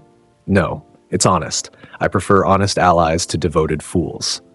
All for One smiled behind his respirator. Use the League's resources, pursue your research, break All Might however you see fit. Just remember, when the time comes for the final confrontation with Hero Society, I expect you to stand with us. As long as our goals align, I'll stand with you, Izuku agreed. But I won't compromise my work for organizational loyalty. Fair enough. All for One turned to leave, then paused. One more thing. Your nightmare quirk, have you considered that it might be more than just transformation? That it might be able to create permanent psychological constructs? Izuku's eyes widened slightly. What do you mean? Fear can be implanted. Trauma can be manufactured. If your quirk truly transforms psychological fear into reality, you might be able to create lasting changes in people's minds. Not just temporary hallucinations, but permanent rewiring of their psychological structures. That's an application I hadn't considered. Consider it. If you can make people's fears real in a lasting way, you become more than a villain. You become an architect of human psychology itself. All for One's smile was evident in his voice. Think about what you could do with that power. He stepped back through Kurogiri's portal, leaving Izuku with a racing mind full of new possibilities. Tamura watched him carefully. You're thinking about what he said. Of course I am. If he's right, if I can create permanent psychological changes. Izuku sat down, his fingers flying across his laptop keyboard as he pulled up his father's research notes. My father studied temporary fear responses, but what if the quirk allows me to make those responses permanent? What if I can literally reshape how people think? That's terrifying, Kurogiri observed. That's the point. Izuku's smile was cold and scientific. Fear is just the beginning. If I can create lasting psychological constructs, I can do more than terrorize. I can actually change how Hero Society functions at a fundamental level. And how would you do that? Tamura asked, leaning forward with interest. Heroes are defined by their confidence, their certainty that they're doing the right thing. What if I could make that confidence impossible? What if I could create a permanent low-level anxiety in every hero, a constant fear that they're failing, that they're not good enough? They'd still function, but they'd always doubt themselves, always second-guess, always be afraid of making the wrong choice. A society of anxious, uncertain heroes, Dabi said. That's almost worse than no heroes at all. Exactly, because they'd still try to protect people, but their fear would make them ineffective. They'd hesitate at crucial moments, make mistakes, fail in ways that erode public trust. Izuku was fully engaged now, his analytical mind working through the implications.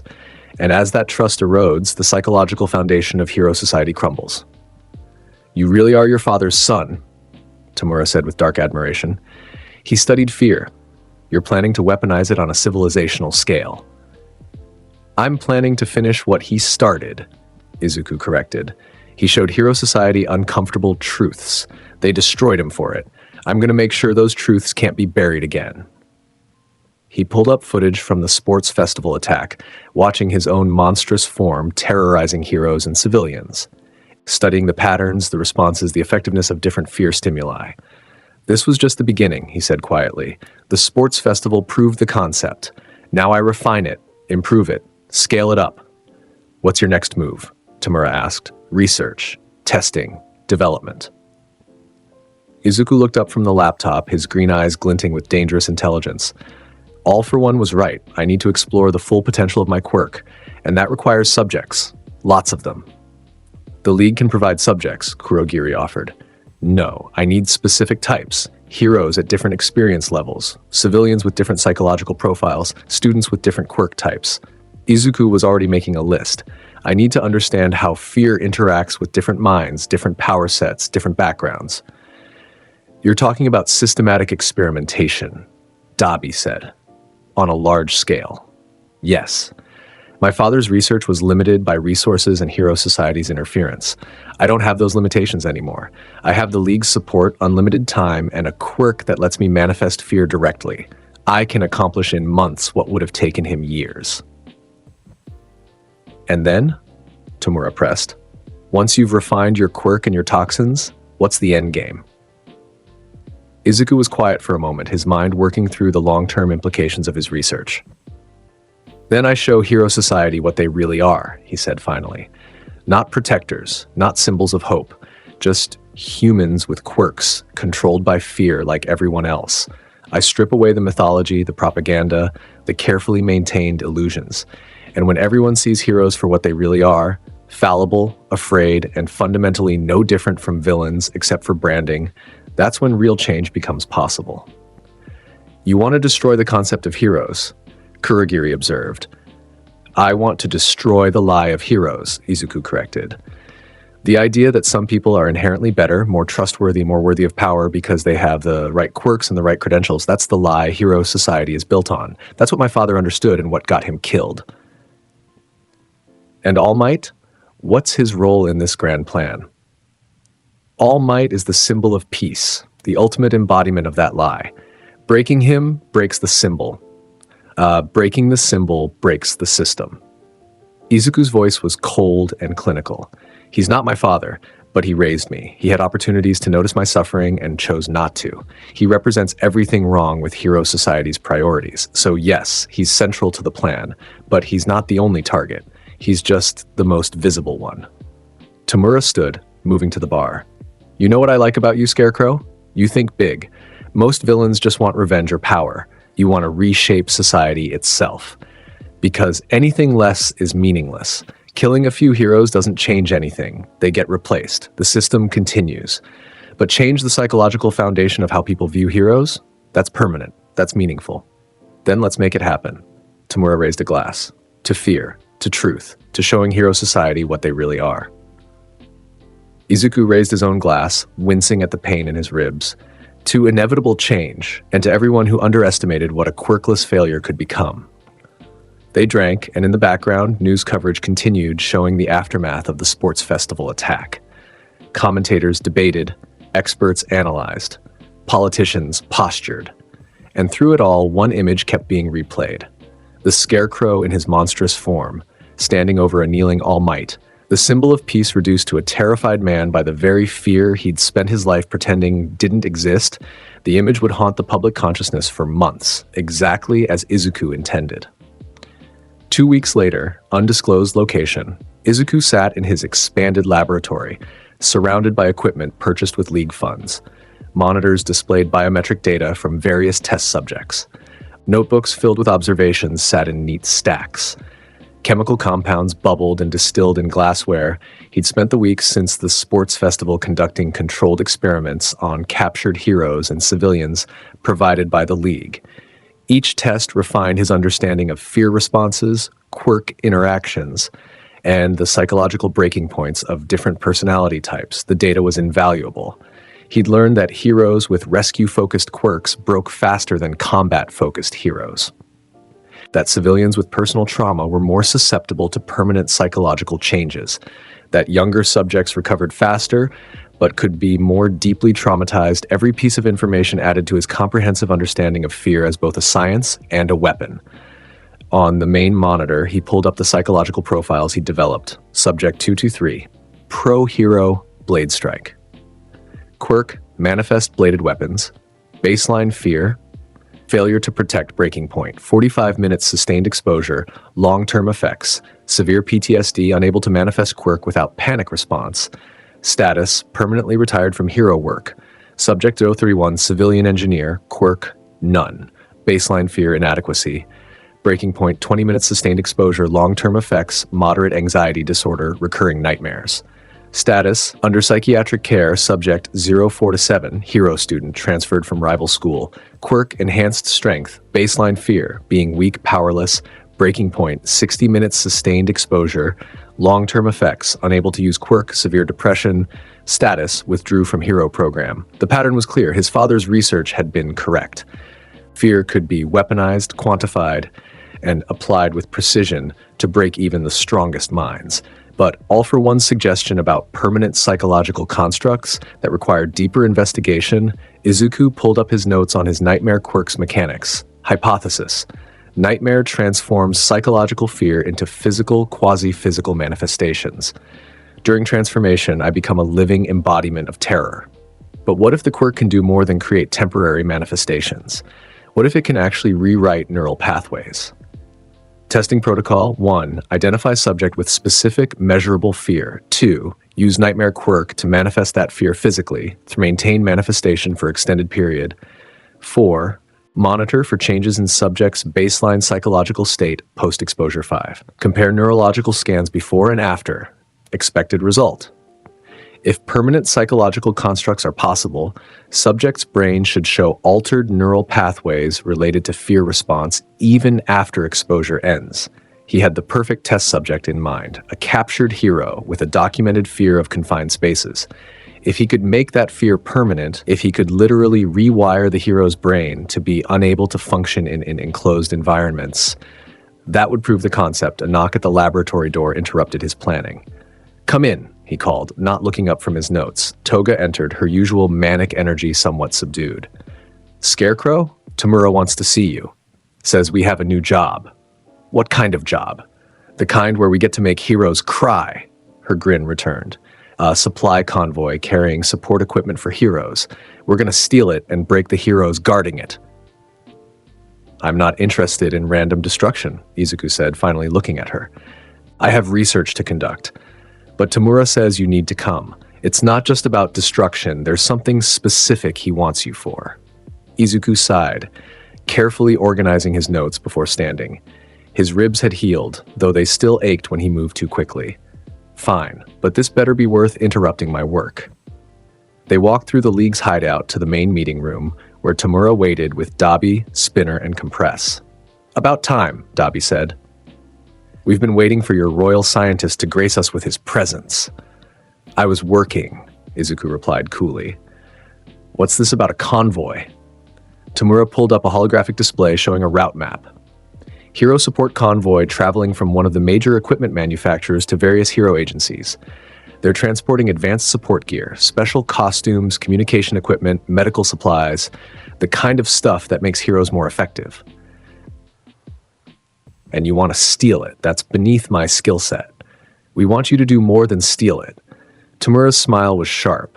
"We want you to use it. Specifically, we want you to contaminate the medical supplies with your fear toxin. Then we let the convoy continue to its destination." Izuku's eyes narrowed as he understood. "You want me to create a delayed action attack.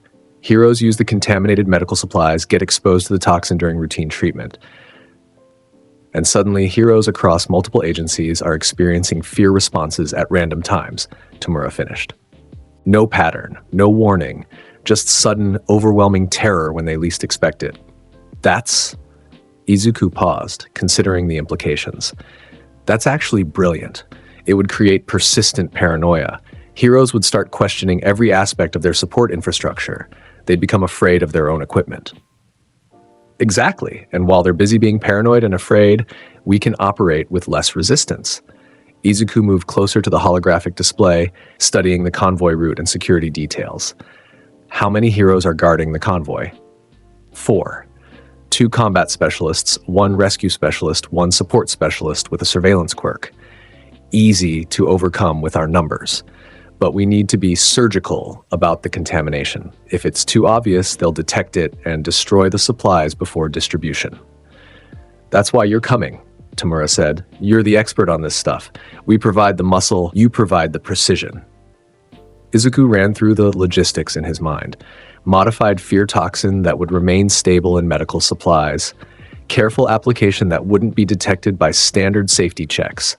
Timing the attack to ensure the convoy could continue without raising immediate alarms. I'll need 2 days to prepare the contaminated materials, he said finally. And during the attack, I want minimal violence.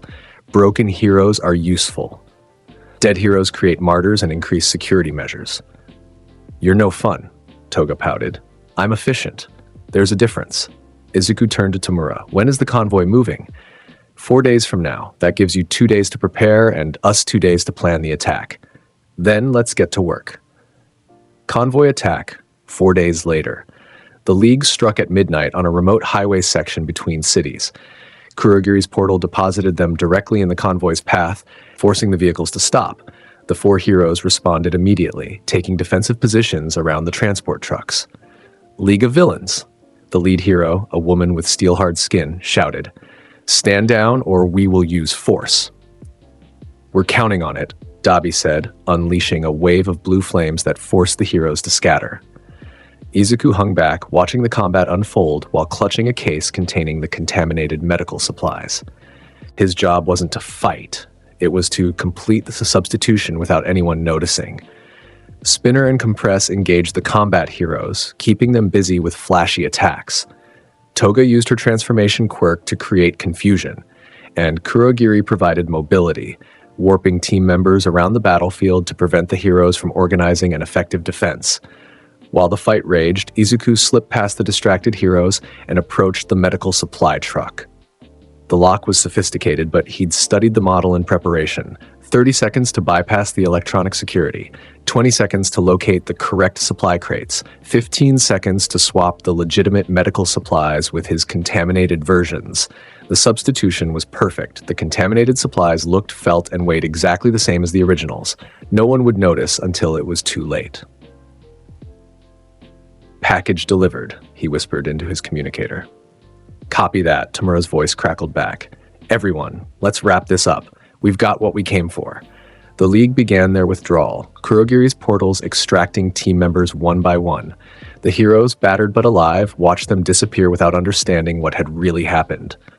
We held them off, the steel-skinned hero said triumphantly. The convoy is secure. If only she knew. 1 week later, League of Villains. Izuku watched the news reports with clinical satisfaction. Mysterious illness affecting heroes across 3 prefectures. Symptoms include sudden panic attacks, anxiety, and fear responses triggered by routine activities. Medical experts are investigating the cause, with some speculating it may be a new villain quirk. They still haven't figured it out, Tamura said, joining him at the bar. The contaminated supplies are spreading through multiple hero agencies, and they can't trace it back to us. Because they're looking for a quirk attack or a disease, Izuku explained. They're not considering chemical contamination because the safety checks on the convoy showed everything was normal. How long until they figure it out? Days, maybe weeks. By then, dozens more heroes will be affected. The psychological damage will be extensive. Izuku pulled up his tablet, showing data he'd collected from news reports and social media. Already, we're seeing secondary effects. Heroes refusing certain types of medical treatment, support agencies implementing redundant safety checks, paranoia spreading through the hero community. All from one contaminated shipment. Fear is a virus, Izuku said. It spreads from person to person, system to system. You don't need direct contact to infect someone. You just need them to hear about it, to imagine it happening to them, to start questioning their own safety. You've created a psychological pandemic, Kurogiri observed, refilling Izuku's drink. I've created a demonstration. When Hero Society finally traces this back to the contaminated supplies, they'll realize that their entire support infrastructure is vulnerable. They'll implement new security measures, create new protocols, waste resources on paranoia. Izuku's smile was cold. And all of that makes them weaker, slower, less effective. While we get stronger, Tamura added, while we remain unpredictable, that's more valuable than raw strength. Izuku turned to face Tamura fully. The sports festival attack made people afraid of direct villain attacks. The contaminated supplies make them afraid of their own systems. Each attack teaches a different lesson. Nowhere is safe, nothing is trustworthy, fear is inevitable. And what's the next lesson? Izuku pulled up a file on his tablet. I've been tracking All Might's movements since the sports festival. He's been visiting hospitals, trying to comfort the victims of my toxin, trying to be the symbol of peace even as his own guilt eats at him. You want to hit him again. I want to make him understand that his symbol is meaningless, that no matter how hard he tries, he can't protect everyone, that his very existence as the symbol of peace makes people complacent, makes them believe they're safer than they are. Izuku's eyes glinted. I want to attack him through the people he's trying to save. That's dark even for you, Dabi said, having joined the conversation. It's necessary. All Might needs to see that his heroism actively makes things worse, that people rely on him instead of protecting themselves, that his symbol creates false hope that puts people in danger. How do you plan to demonstrate that? A hospital attack. Specifically the hospital where victims of the sports festival are recovering. All Might visits there regularly. When he's there, I'll infiltrate and target the patients, not to kill them, but to show that even with the symbol of peace present, I can reach them, that his protection is an illusion. Tamura's grin was manic. You're going to break into a hospital while All Might is there and attack patients right under his nose. That's bold. That's the point. If I can operate with impunity in a location where All Might is actively protecting people, it proves that the symbol of peace is just a symbol. That reality doesn't match the propaganda. When? Kurogiri asked. Next week. I need time to prepare the fear toxin doses and plan the infiltration. But the timing will be perfect. All Might visits every Tuesday afternoon. I'll strike during his visit, make him watch as I terrorize the people he's trying to comfort. And if he stops you? Spinner asked. He won't, Izuku said with absolute confidence, because he'll be too busy trying to protect the patients to actually stop me. Heroes always prioritize rescue over combat. It's their fundamental weakness. He stood, gathering his tablet and notes. I need to return to my laboratory. This attack requires precise calibration. I want the patients terrified but alive. Dead victims would make me a murderer. Living victims who can tell stories about how the symbol of peace couldn't protect them, that's far more valuable. As he left, Tamura watched him go with a mixture of admiration and concern. He's getting more ambitious, Kurogiri observed quietly. He's getting more dangerous, Tamura corrected. Every attack is more calculated, more psychologically devastating. He's not just a villain, he's an architect of systemic fear. Do you think he'll remain loyal to the League? No. But I don't need his loyalty. I just need his effectiveness. As long as he's tearing down hero society, he's useful to us. And when his goals diverge from ours, Tamura's smile was sharp. Then we'll deal with that problem. But right now, having Scarecrow on our side is the best advantage we could ask for. Let him pursue his research. Let him attack All Might. Every move he makes weakens our enemies and strengthens our position. In his laboratory, Izuku worked through the night, refining his toxins and planning his next attack. The hospital infiltration would be his most daring operation yet, striking at the heart of All Might's protective efforts while demonstrating the futility of heroic symbols. He pulled up his father's journal, reading a passage he'd marked months ago. The greatest fear is not death, it's helplessness, the inability to protect what you love. The knowledge that, despite your best efforts, you've failed. That's the fear that breaks the strongest minds. I'm going to make you understand that fear, All Might, Izuku whispered. I'm going to show you what it means to be helpless, while people suffer because of your failures. And when I'm done, your symbol will be ash. He worked through the night and into the next day, preparing for an attack that would shake hero society to its core and bring the symbol of peace to his knees once again. The laboratory lights flickered as Izuku completed his preparations. On his workbench sat vials of refined fear toxin, each one calibrated to specific psychological effects. In his notebook, detailed plans for the hospital infiltration took shape. Outside, the world continued turning, unaware that the Scarecrow was preparing his most devastating attack yet. Heroes went about their duties. Civilians went about their lives. All Might continued visiting victims, trying to be the symbol of peace. None of them understood what was coming. None of them realized that the quiet teenager they dismissed as quirkless and weak had become the most dangerous villain of his generation. None of them knew that every attack so far had been just preparation, building towards something far worse. Izuku smiled behind his mask, reading his father's words one more time. "Fear is inevitable," he whispered. "And I'm just getting started."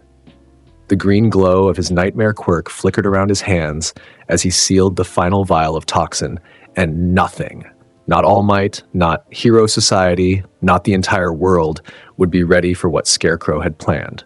The hospital loomed against the night sky, its windows glowing with false promises of healing and safety.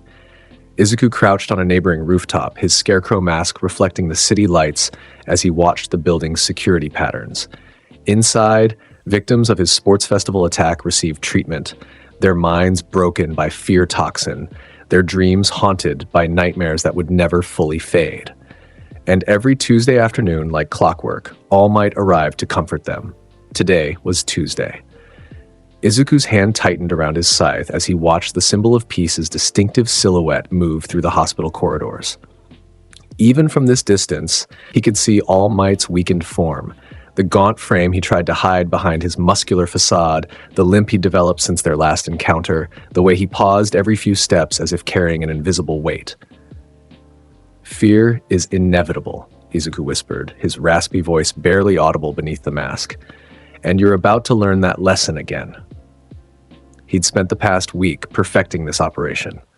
The hospital's security was sophisticated but predictable. The heroes guarding it were competent but overwhelmed. And All Might's visiting schedule was public knowledge, a gesture meant to inspire hope that instead created a tactical vulnerability. Izuku activated his communicator. "Kurogiri, I'm ready." The misty villain's portal opened behind him, and Izuku stepped through into the hospital's maintenance level. The transition was seamless. One moment on a rooftop, the next in a dimly lit basement filled with pipes and electrical equipment. He moved through the shadows with practiced ease, his enhanced perception from the nightmare quirk allowing him to sense the fear radiating from throughout the building.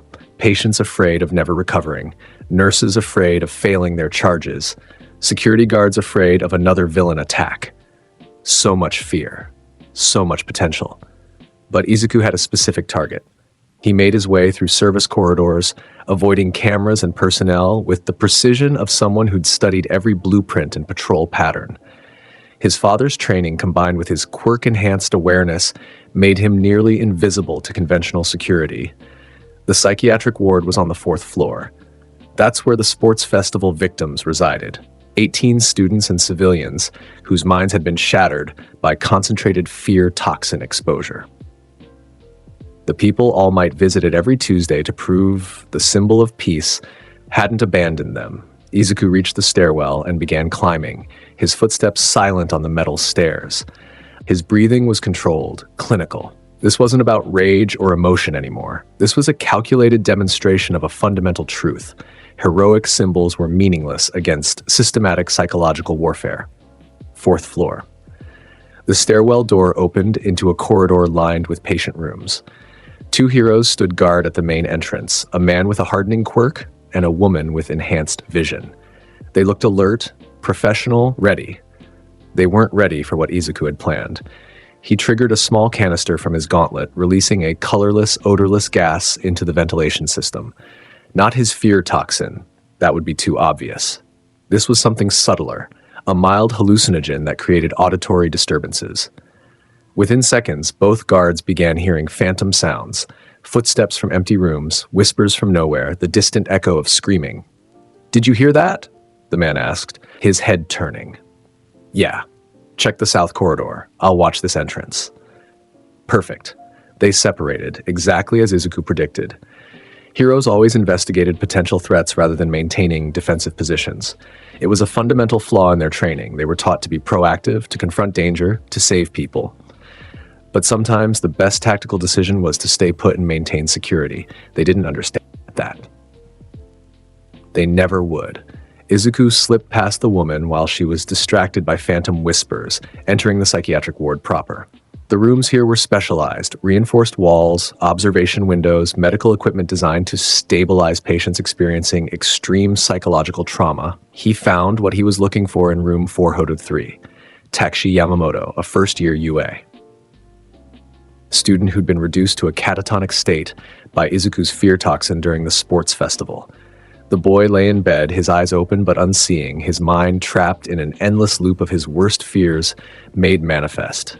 Izuku approached the bed, studying his handiwork with clinical detachment. Subject 089, he said quietly, pulling out a notebook and pen. 3 weeks post-exposure. Persistent vegetative psychological state. No response to conventional treatment. Prognosis, permanent psychological damage. He made notes documenting the long-term effects of his toxin. This was valuable data, proof that his formulas could create lasting changes in brain chemistry and neural pathways. His father would have been proud of such comprehensive research. A sound from the hallway made Izuku pause. Heavy footsteps, a familiar presence, All Might. The symbol of peace entered the ward, his muscular form restored through sheer willpower and the last remnants of his quirk's time limit. He moved from room to room, speaking quietly to comatose patients, offering words of comfort that fell on deaf ears. Izuku watched from the shadows of room 403, his nightmare quirk flaring to life. This was the moment he'd been preparing for, not a direct confrontation, not yet, but something more psychologically devastating. He wanted All Might to see him here. To understand that even in this place of healing, even with the symbol of peace present, Scarecrow could operate with impunity. Izuku stepped into the doorway of room 403, blocking All Might's path. The symbol of peace froze, his eyes widening behind his ever-present smile. You? Hello, All Might, Izuku said, his raspy voice carrying down the empty corridor. Let me guess? You're fearless? All Might's hands clenched into fists, but he didn't attack. He couldn't. Not here, not surrounded by vulnerable patients, not when any collateral damage could kill the people he was trying to protect.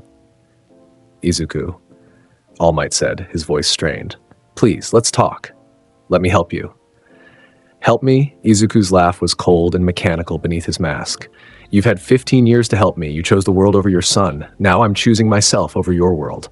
I know I failed you. I know I was blind to your suffering. But this... All Might gestured to the comatose patient behind Izuku. This isn't justice. This is cruelty. No.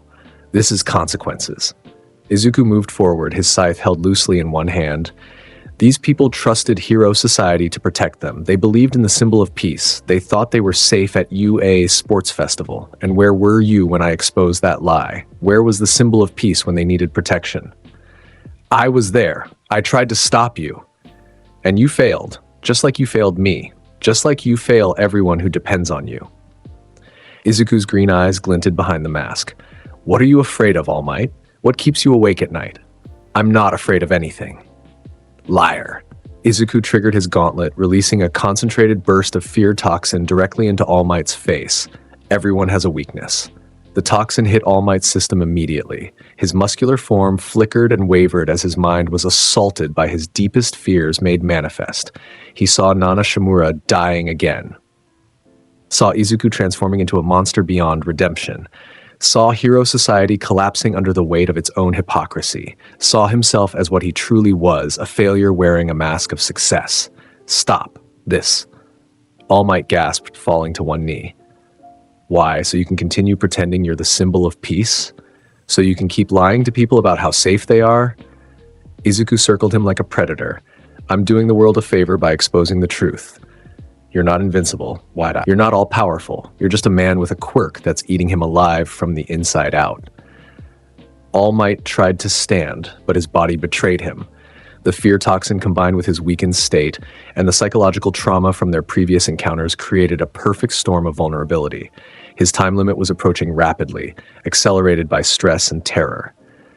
The patience, All Might managed. Don't hurt them. I'm not here to hurt them. They're already broken. I'm here to show you that your presence means nothing. Izuku leaned down, his masked face inches from All Might's.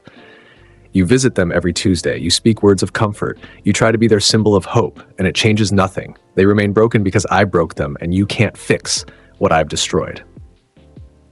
You're wrong. All Might's muscular form finally gave out, revealing his skeletal true self. Hope is never meaningless. Hope is a lie you tell yourself to avoid facing reality. Izuku straightened, looking down at the broken symbol of peace. But don't worry. Soon, I'll make sure everyone understands that truth. Soon, your symbol will be nothing but ash and memory. He turned and walked away, leaving All Might gasping on the floor, too weak and terrified to follow. The security guards would find him eventually. The media would learn about this somehow, and everyone would see the truth. The symbol of peace couldn't even protect a hospital from Scarecrow. As Izuku exited through Kurogiri's portal, he heard All Might's voice behind him, weak, broken, desperate. Izuku, please, come back. Let me save you. But Izuku didn't look back. There was nothing left to save. The boy who'd wanted to be a hero had died years ago, buried under neglect and torture and systematic failure. What remained was Scarecrow, the master of fear, the architect of terror, the living proof that hero society created its own worst nightmares.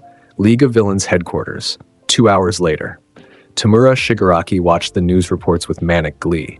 Security footage from the hospital showed Scarecrow confronting All Might in the psychiatric ward. The images were grainy and unclear, but the message was unmistakable. The symbol of peace had been humiliated again. Beautiful, Tamura said, scratching his neck obsessively. You went into a hospital filled with heroes, attacked All Might personally, and walked out without a scratch. That's the kind of audacity Sensei admires. Izuku removed his Scarecrow mask, his expression neutral despite the adrenaline still coursing through his system. It was a calculated risk. The heroes were too focused on protecting patients to coordinate an effective response, and All Might's psychological state made him vulnerable to the fear toxin. You're getting bolder, Dabi observed, lighting a cigarette. First the sports festival, then the contaminated medical supplies, now a direct hospital infiltration. What's next? Walking into UA and attacking students in their classrooms? Izuku's smile was cold and precise.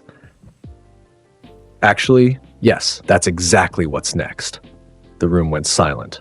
You're serious, Kurogiri said finally. Completely. The hospital attack was a demonstration. I can strike anywhere, anytime, even with maximum hero presence. But UA is different. UA is the symbol of hero education, the training ground for the next generation. If I can operate inside UA with impunity, it proves that nowhere is safe from psychological warfare. The security there is insane, Spinner pointed out. After the sports festival attack, they've tripled their measures. Motion sensors, quirk detectors, hero patrols, the works, which makes it the perfect target. Izuku pulled up a holographic display showing UA's campus layout. They've prepared for physical attacks. They've hardened their perimeter against infiltration. They've implemented protocols for conventional villain threats. But they haven't prepared for what I'm planning. Which is? Toga asked, bouncing forward with manic interest. A hunting game. Izuku's eyes glinted with dark satisfaction. I'm going to infiltrate UA, identify specific targets among the students, and systematically break them psychologically. Not kill them, that would be too quick. I want them to live with the fear, to become walking advertisements for Scarecrow's capabilities. You're talking about the students who knew you, Tamura said, understanding dawning. Bakugo, Todoroki, Uraraka, the ones who failed you, among others. But yes, they're priority targets. Izuku zoomed in on Class 1A's building. Katsuki Bakugo has spent his entire life believing he's superior, invincible, destined for greatness. I'm going to show him what true helplessness feels like. I'm going to make him experience every moment of fear and pain he inflicted on me, amplified 1,000-fold. And Todoroki? Dabi asked with particular interest. Shoto Todoroki's entire identity is built around his family trauma and his rejection of his father. I'm going to force him to confront every fear related to that trauma. I'm going to make him see himself becoming exactly what he hates most. Uraraka? Ochako Uraraka protected them. She watched them torture me and did nothing, convinced herself she was being kind, by occasionally checking if I was okay. I'm going to show her what real gravity feels like. Not the physical kind her quirk manipulates, but the psychological weight of guilt and complicity. Izuku's voice was clinical, detached, like he was discussing a laboratory experiment rather than the systematic psychological destruction of his former classmates. "When do you plan this attack?" Kurogiri asked. "Next week. There's a joint training exercise scheduled between Class 1A and Class 1B. Multiple students in one location, supervised but not heavily guarded. It's the perfect opportunity to demonstrate that UA security improvements are cosmetic at best. You'll need a way past their detection systems," Tamura said. "Already solved. I've been studying their new security protocols through cameras I planted during the sports festival, Chaos. The quirk detectors are calibrated to identify active quirk usage, not passive transformation states. If I enter the grounds already partially transformed, maintain a low-level nightmare state, the sensors won't register me as a threat until I'm already inside." "That's clever," Compress admitted. "But what about heroes on patrol? They're looking for obvious threats, intruders, suspicious behavior, known villains. They're not looking for a student." Izuku pulled up a file showing UA's student database. "I've obtained a copy of their current student roster and identification protocols. With minimal disguise and the right timing, I can blend in with transfer students or support course participants until I'm in position." "Then what?" Dabi pressed. "You reveal yourself and start breaking students? That's going to draw every hero in the area. Which is why I won't reveal myself immediately. I'll operate in shadows, pick off targets one by one, create mounting paranoia before the main assault." Izuku's smile was predatory. By the time they realize Scarecrow is inside UA, half the students will already be experiencing fear-induced psychological breaks. Tamura's grin was manic. "This is going to be magnificent. The complete psychological devastation of UA's hero course, broadcast live through their own security systems. It'll make the sports festival look like a warm-up." "Exactly. And it sets the stage for our larger operation." Izuku gestured to a different display showing multiple target locations across Japan. While heroes are scrambling to secure UA and protect students, the League launches coordinated attacks on hero agencies and government facilities. We split their resources, create chaos on multiple fronts, demonstrate that hero society can't protect anything when fear becomes the weapon. "You've really thought this through," Kurogiri observed. "I've spent months planning it. Every attack has been building toward this, gathering data, refining techniques, establishing patterns of fear that culminate in UA's fall." Izuku's voice was cold and certain. "After this, hero society won't recover. The psychological damage will be permanent." "And All Might?" Spinner asked. "He'll definitely respond when UA is attacked." "I'm counting on it." Izuku's eyes glinted behind his disheveled hair. "All Might will come to UA to protect the students. He'll try to be the symbol of peace, one last time. And that's when I'll finish what I started. I'll break him completely, show everyone watching that their greatest hero is just a man drowning in fear and failure." "You really think you can kill All Might?" Dabi's skepticism was evident. "I don't need to kill him. Death would be mercy." Izuku's voice was quiet, but absolutely certain. "I'm going to destroy everything he believes in. I'm going to make him watch as I break his students, demolish his school, and prove that his symbol of peace was always built on lies. And then, when he's completely broken psychologically, when he has nothing left but despair and guilt, that's when I'll end him." The room was silent as the implications sank in. Izuku wasn't just planning a villain attack. He was planning the systematic execution of Hero Society's foundation, with UA and All Might as the primary targets. "Sensei will want to know about this," Tamura said finally. "This is the kind of operation that requires his approval." "Then arrange a meeting. I'll present the full plan." Izuku began organizing his files and research, but make it soon. The joint training exercise is in 6 days. After that, the opportunity window closes for another month. As the League dispersed to their various activities, Izuku returned to his laboratory to continue preparations. His workspace had evolved significantly since joining the League. What started as a small chemistry setup had become a comprehensive research facility equipped with everything he needed to perfect his fear toxins and quirk applications.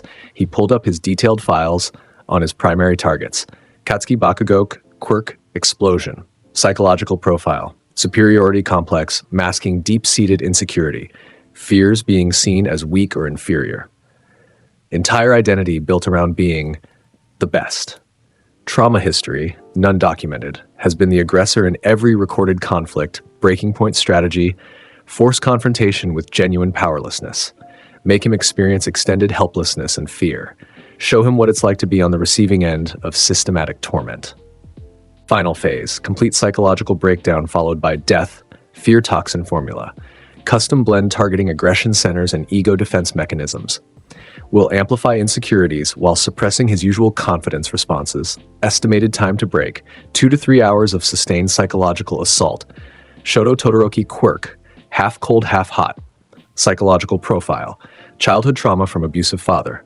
Defined by rejection of fire quirk and father's legacy. Fears becoming like endeavor. Trauma history, physical and emotional abuse, forced quirk training, mother's breakdown, childhood isolation, breaking point strategy, exploit father-related trauma, create scenarios where he must choose between becoming like endeavor or dying, force him to use his fire quirk in increasingly horrific ways, show him he's already becoming what he hates. Final phase, psychological destruction followed by death, fear toxin formula, targets trauma response centers. Will make him experience his father's abuse amplified with supernatural intensity. Estimated time to break, 1-2 hours given existing trauma foundation. Ochako Uraraka Quirk, zero-gological profile. Guilt-driven helper personality. Fears failure and disappointing others. Convinced herself that passivity toward my torture was acceptable. Trauma history. Economic hardship, family pressure, general anxiety about hero career. Breaking point strategy. Force her to confront her complicity in my suffering. Make her experience the weight of every moment she stood by and did nothing. Create scenarios where her quirk causes harm instead of helping. Final phase. Complete guilt-induced breakdown followed by death. Fear toxin formula. Amplifies guilt responses and moral anxiety. Will make her relive every moment of passive cruelty. Estimated time to break, 1 to 2 hours. Izuku studied the profiles with clinical detachment. These weren't his friends, they never had been. They were subjects, targets, obstacles to be systematically eliminated. The boy who'd cared about them had died long ago. What remained was Scarecrow. And Scarecrow didn't hesitate. His communicator buzzed. Tamura's voice crackled through. Sensei wants to meet. Tomorrow at noon. Be ready to present everything. Understood, Izuku replied, already organizing his presentation materials. He worked through the night, refining his plans and perfecting his toxin formulations. The custom formulas for each target were nearly complete, chemical compounds designed to exploit specific psychological vulnerabilities and trauma responses. Combined with his nightmare quirk's ability to manifest fears as quasi-physical reality, these toxins would create personalized hells for each victim. By dawn, everything was ready. Izuku looked at his completed preparations with satisfaction. This wasn't revenge. Revenge was emotional, irrational, self-defeating. This was justice. This was consequence. This was the systematic correction of hero society's failures, paid for in fear and blood. Everyone has a weakness, he whispered to himself, repeating his father's words. Bakugo's is his ego, Todoroki's is his trauma, Uraraka's is her guilt, and All Might's weakness is his belief that he can save everyone. He smiled behind his mask, imagining the symbol of peace's face when he realized he couldn't save his students, couldn't save his school, couldn't save himself from the monster his neglect had created. Soon, Izuku said quietly, soon everyone will understand that fear is inevitable, and I am fear made manifest. All for One's hideout. The next day. The ancient villain's presence filled the room despite his damaged body.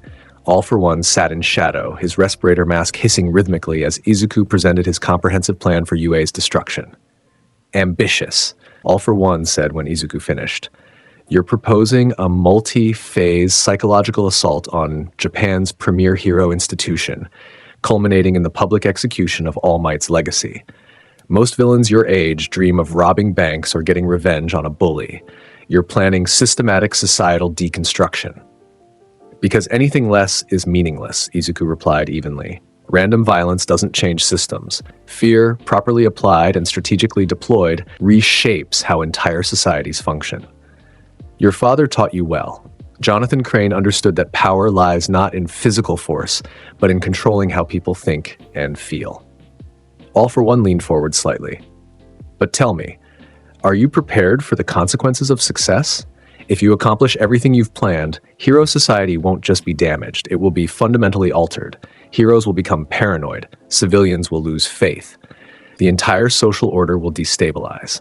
That's the goal. And you're comfortable with that level of responsibility? Izuku met All for One's eyeless gaze without flinching. I'm comfortable with truth. Hero society is built on comforting lies, that heroes are infallible, that the system works, that people are safe. Those lies enabled my torture, my father's death, and countless other failures. If destroying those lies destabilizes society, then society deserves destabilization. All for One was silent for a long moment, then laughed, a dry, raspy sound that echoed through the room. You remind me of myself at your age, that absolute certainty that you're right and the world is wrong, that willingness to burn everything down to prove a point. He gestured toward Tamura. My successor plans to destroy hero society out of hatred and nihilism. But you're planning destruction out of something colder. Principle. Logic, clinical assessment of systemic failure. Is that a problem? No. It's refreshing. Hatred burns itself out. Logic endures. All for One settled back in his chair. You have my approval for the UA operation. The League will provide support and resources, but I have one condition. Which is, when you break All Might, and I believe you will, I want to be there to witness it. That man took everything from me, my face, my power, my freedom. Watching him fall to fear and despair will be satisfying. Agreed. I'll arrange for a secure observation position during the final confrontation. Good. All for One turned to Tamura. Coordinate with Scarecrow. Give him whatever he needs. This operation takes priority over everything else. After the meeting, as Izuku prepared to leave, All for One called out once more. One more thing, young Scarecrow. Your nightmare quirk, have you tested its limits? Specifically, how many people you can affect simultaneously while maintaining your transformed state? Izuku paused. Current maximum is approximately 500 people in close proximity. Beyond that, the transformation becomes unstable. What if I told you there's a way to amplify that, to affect thousands, perhaps tens of thousands, all at once? I'd ask what the cost is. Power like that doesn't come free. All for One smiled behind his mask. The cost is accepting a quirk I've been saving, one that amplifies fear responses in everyone within a certain radius. Combined with your nightmare quirk, it would make you functionally unstoppable in large-scale operations. Izuku's analytical mind immediately saw the implications. You're offering me a second quirk. I am. Consider it an investment in our shared goals. With amplified power, your UA attack wouldn't just break a few students, it would traumatize the entire campus simultaneously. Every student, every teacher, every hero on the grounds, all experiencing their worst fears at once. What's the quirk called? Terror Radius. Its previous owner could generate zones of intense anxiety and fear, but he lacked your precision and control. In your hands, combined with your analytical approach and your father's toxins, it would become something unprecedented. Izuku considered carefully. Accepting quirks from All for One was how the villain had controlled people for generations, but the strategic advantage was undeniable. With Terror Radius amplifying his nightmare quirk, he could accomplish in minutes what would otherwise take hours. I accept, he said finally, but I maintain full autonomy over how I use it. No strings, no hidden conditions. Of course, I'm not offering this to control you. I'm offering it because I want to see All Might broken as thoroughly as possible, and you're the best weapon for that purpose. All for One extended his hand, and Izuku felt something foreign enter his body, a second quirk settling alongside his nightmare ability. The sensation was strange, invasive, like gaining a new sense he didn't previously know existed. Terror Radius. He could feel its potential immediately. Where his nightmare quirk transformed fear into physical manifestations, Terror Radius created environmental fear effects, a field of intensified anxiety that affected everyone within range. Combined properly, the two quirks would create a synergistic effect. Terror Radius weakened psychological defenses, while Nightmare exploited those weaknesses to manifest personalized fears. Thank you, Izuku said, genuinely meaning it. This changes everything. I know. That's why I'm giving it to you. All for One leaned back. Now go. Prepare your masterpiece. Show the world what systematic fear can accomplish. UA, High School. 5 days later, the joint training exercise between Class 1A and Class 1B was supposed to be routine. Students would practice team coordination and combat applications in controlled scenarios supervised by multiple pro heroes. The exercise was scheduled for Ground Beta, one of UA's urban training environments, a perfect replica of a city district complete with buildings, streets, and infrastructure. What the students and teachers didn't know was that Scarecrow had spent the previous night infiltrating Ground Beta and preparing it for something far more devastating than a training exercise. Izuku crouched in the ventilation system of a replica office building, his nightmare quirk maintaining a low-level transformation that made him nearly invisible to conventional detection. His scythe rested against his shoulder, fully assembled and ready. His gauntlets were loaded with custom fear toxin formulations for each primary target, and his newly acquired Terror Radius quirk hummed with potential, waiting to be unleashed. Below him, 40 students from classes 1A and 1B assembled in the training grounds Central Plaza. Pro heroes Aizawa, Present Mike, and Cementos supervised, explaining the day's exercise scenarios. Izuku's enhanced senses cataloged every student, identifying priority targets. Katsuki Bakugo stood near the front, his usual aggressive confidence on full display as he argued with a Class 1B student about team assignments. Shoto Todoroki waited in silence, his mismatched eyes scanning the environment with tactical awareness. Ochako Uraraka chatted nervously with other students, clearly anxious about the exercise but maintaining her cheerful facade. Perfect. All 3 targets in one location, surrounded by dozens of witnesses who would watch as Scarecrow systematically destroyed them. Izuku triggered his communicator. Kurogiri, initiate Phase 1. Understood. Communications blackout in 3, 2, 1. Throughout Ground Beta, carefully planted devices activated, jamming all communication signals. The pro heroes' radios went dead. Student phones lost connection. The emergency systems failed to activate. Ground Beta became an isolated environment. No signals in, no signals out. Aizawa noticed immediately. Something's wrong. Communications just went down across the entire training ground. I'll check the control room, Present Mike said, turning toward the exit. He never made it. Izuku dropped from the ventilation shaft, landing directly in Present Mike's path. His nightmare quirk flared to full transformation, elongating his limbs, manifesting the tattered scarecrow form, the glowing green eyes burning with malevolent intelligence. Let me guess, Izuku's distorted voice boomed across the plaza, amplified by his transformed state. You're fearless? Chaos erupted instantly. Students screamed. Heroes activated their quirks. Everyone scrambled for defensive positions as Scarecrow stood in the center of the plaza, hearing his monstrous form radiating menace. Scarecrow! Aizawa's eyes began glowing red as he activated Erasure, trying to nullify Izuku's quirk. But Izuku had prepared for this. He'd spent the previous night in partial transformation, and Aizawa's quirk only worked on active quirk usage, not maintained states. The Erasure quirk washed over Izuku ineffectively. His transformation held firm.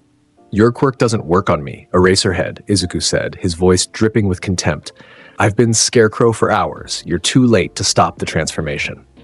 Cementos raised massive concrete barriers to protect students, but Izuku's scythe carved through them like they were cardboard. Present Mike unleashed a devastating sound wave, but Izuku's Terror Radius quirk activated simultaneously, flooding the plaza with environmental fear. The effect was immediate and overwhelming. Every student felt sudden, inexplicable terror flooding their nervous systems. Their quirks sputtered and failed as fight or flight responses overwhelmed rational thought. Even the pro heroes felt it, a primal fear that bypassed training and experience to strike directly at their most basic survival instincts.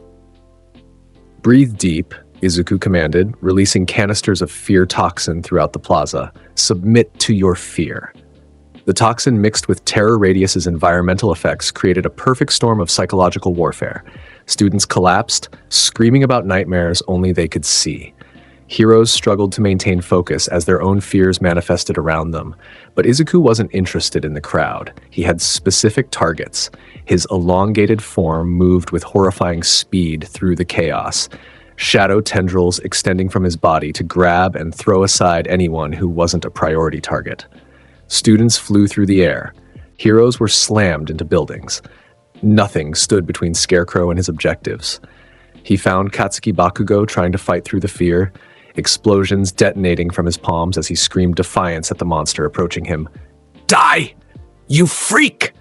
Bakugo roared, launching a point-blank explosion. The blast hit Izuku's transformed body and dissipated harmlessly. His nightmare form was quasi-physical, solid enough to interact with the world, but intangible enough that conventional attacks passed through without real damage. Katsuki Bakugo, Izuku's distorted voice said, his glowing green eyes fixed on his primary target. "We finally meet face to face. I don't know you." Bakugo launched another explosion, trying to drive the monster back. "Oh, but you do." Izuku's transformation receded slightly, enough to reveal his face beneath the Scarecrow mask. "You know me very well. You spent 15 years making sure I knew exactly who you were." Recognition dawned in Bakugo's eyes, followed immediately by shock. "Deku, but you're supposed to be quirkless? Weak? Beneath your notice?" Izuku's laugh was hollow and terrible. "I was never quirkless. I was late blooming, and now I have a quirk that makes me everything you fear." He grabbed Bakugo with an elongated claw, lifting him off the ground. Bakugo struggled, trying to blast his way free, but Izuku's grip was unyielding. "Let's talk about fear, Katsuki," Izuku said, his face inches from Bakugo's. "What are you afraid of?" "I'm not afraid of anything." "Liar." Izuku injected Bakugo with a concentrated dose of custom fear toxin. "Everyone has a weakness. Yours is being seen as weak." The toxin hit Bakugo's system like a freight train. His explosions sputtered and died. His vision swam with hallucinations showing every fear his ego had buried. Being powerless, being average, being forgotten, being nothing special at all. He saw himself as Izuku had been. Quirkless, weak, tormented, alone. He felt every moment of helplessness he'd inflicted on others turned back on himself 1,000-fold. His mind shattered under the weight of experiencing his own medicine. "No!" Bakugo screamed, thrashing in Izuku's grip. "This isn't real! I'm Katsuki Bakugo. I'm going to be the #1 hero." "You're nothing," Izuku corrected clinically. "You're a bully with an inflated ego who built his entire identity on tormenting someone weaker, and now that person is stronger than you'll ever be." He threw Bakugo to the ground and began the systematic process of psychological destruction he'd planned for months. Every technique he'd refined, every toxin variation he'd developed, every fear response he'd cataloged. All of it applied with surgical precision to break Katsuki Bakugo completely. Nearby, Shoto Todoroki tried to intervene, creating ice walls to separate Scarecrow from his victim. But Izuku's scythe shattered the ice effortlessly, and his shadow tendrils grabbed Todoroki before he could retreat. "Shoto Todoroki," Izuku said, pulling the half-and-half hero toward him, the boy who hates his father but becomes more like him every day. "Let him go!" Todoroki created a massive ice formation, trying to freeze Scarecrow in place. Izuku's terror radius intensified, and Todoroki felt his quirk flicker as fear overwhelmed his concentration. The ice cracked and shattered. "Tell me something, Shoto," Izuku continued, his distorted voice almost conversational. "Do you know why you're so afraid of becoming like Endeavor? Because he's a monster who abused his family for power. No, because deep down, you know you're already like him." Izuku injected Todoroki with his custom toxin. "You use people. You pursue strength above all else. You justify your coldness as strength. Sound familiar?" The toxin activated, and Todoroki's world dissolved into nightmare. He saw himself becoming Endeavor. Abusive, cold, obsessed with power. He saw his mother's fear reflected in others' eyes when they looked at him. He saw himself perpetuating the cycle of trauma he'd sworn to break. And worst of all, he saw that it was true. Every word Scarecrow spoke resonated with fears Todoroki had buried but never truly confronted. "No, I'm nothing like him!" Todoroki screamed, flames erupting uncontrollably from his left side. "Then why are you using his quirk?" Izuku asked. "Why are you becoming exactly what you hate to try to save someone?" The psychological trap was perfect. If Todoroki used his fire quirk to fight, he proved Scarecrow's point. If he didn't, he remained helpless. Either way, his identity shattered. Todoroki fell to his knees, ice and fire spiraling out of control as the toxin broke down his psychological defenses. His quirk became a manifestation of his internal conflict. freezing and burning simultaneously, destroying everything around him without conscious direction. Izuku left him there, turning his attention to Ochako Uraraka, who was trying to use her zero-gravity quirk to evacuate unconscious students. "Ochako Uraraka," Izuku said, his shadow tendrils blocking her escape.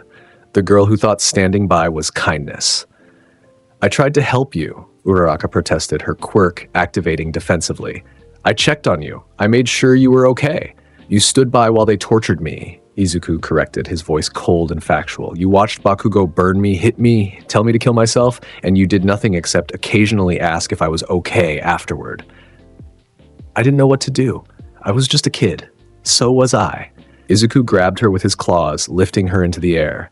"But that didn't stop them, and your passivity enabled them. You're as guilty as they are." He injected her with guilt-amplifying toxin, and Uraraka's world became an endless replay of every moment she'd stood by and done nothing.